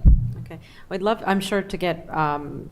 I know we've had a presentation, or actually, I don't think we have, but it would be great to get some people from the committee out here. Absolutely. A presentation if we could. Yeah, I think, we surveyed the community. We saw pretty widespread support for moving in that direction, although some of those results are a little bit fuzzy, as I had mentioned before, because in the comments you can tell some of the people who were endorsing Bell to Bell weren't actually sure what it meant. So I think there's some work to be done around education and outreach, and I think some of that really started in earnest this last year, and we'll continue that effort too. Excellent. So in terms of my updates, not many. Welcome to Gerald and also to Matt to your first meeting. Very exciting. We're excited to have you. We got to hear Matt at the opening day give his speech to all the teachers and welcome them back. And he's got a great sense of humor. He made the whole audience laugh. Everyone loved you. We're really excited to have you on our team, and looking forward to seeing what you can bring to our district. The opening day was really wonderful. There were more than 50 new staff, I think, or was it even more than that? 47, 50. Yeah, around 50 altogether. Right. Which was that's inclusive of administrators, teachers, nurses, librarians, paras, everything. And you said the auditorium was filled with approximately how much is the total, or close to? Are you going to ballpark spot for something I do not know? I would guess we have 720 employees. I would say we had probably between 600 and 650 in there. Yeah. So 720 employees, that's a lot, but it was great. The spirit was great. Everyone was very excited, and today I got to also witness the parade for the seniors. That was really fun to watch. This is the second time I've been able to see that, and I think it's just such a wonderful day to watch the seniors and all the families come out and cheer on their seniors. So that was my update, and that is all for me. Any other comments or anything? We have one more. Does our student have an update? Yes, Gerald. I'm so sorry. I welcomed you and then I forgot. Don't have much to say. I'm really excited to work with you guys on the school committee. Over the next month, I'll probably reach out to some of the principals, kind of get a feel for what the situation's like at the elementary schools, and now hopefully have more to share with you guys next meeting. Yeah. Yeah, and to Allison's, I know Allison has mentioned this before, how important it is, and I agree, student voice and your representation. So if you ever have anything that you want to speak about, please, because I will forget to point to you, just like Jakub had to remind me right now. But please do come forward and share. Your opinions really matter, and you represent our students. So thank you, and thank you for coming. Thank Thank you very much. Okay, excellent. And Sarah, can I also mention that Meg did come and set it up for the whole meeting. We've been really happy to have her on board. She's working and has plans to kind of work on revitalizing CPAC too. So I think that's a project in That'll the be excellent. future. And I We'll be think that here to our talk about that. representative from school committee is going to be Jane, so she'll be able to work with you on that as well. So Could I add one more comment? Just want to say thank you to Westborough TV for those amazing videos. I'm very impressed with how quickly they put it together and the quality of those videos. I'm blown away. I want to see the other ones now as well. Yeah, Thank fantastic. Thank you. So I think, we have to approve minutes. So let's approve minutes. Do we have a motion to approve minutes from 6/11? I move the minutes of 6/11/25. Do we have a second? Second. Any discussion? All in favor? Aye. 5-0-0. And anyone want to make a motion to adjourn? So moved. Second. All in favor? You want to discuss that? All in favor? Aye. 5-0-0. Thank you. Allison, do you have the policy?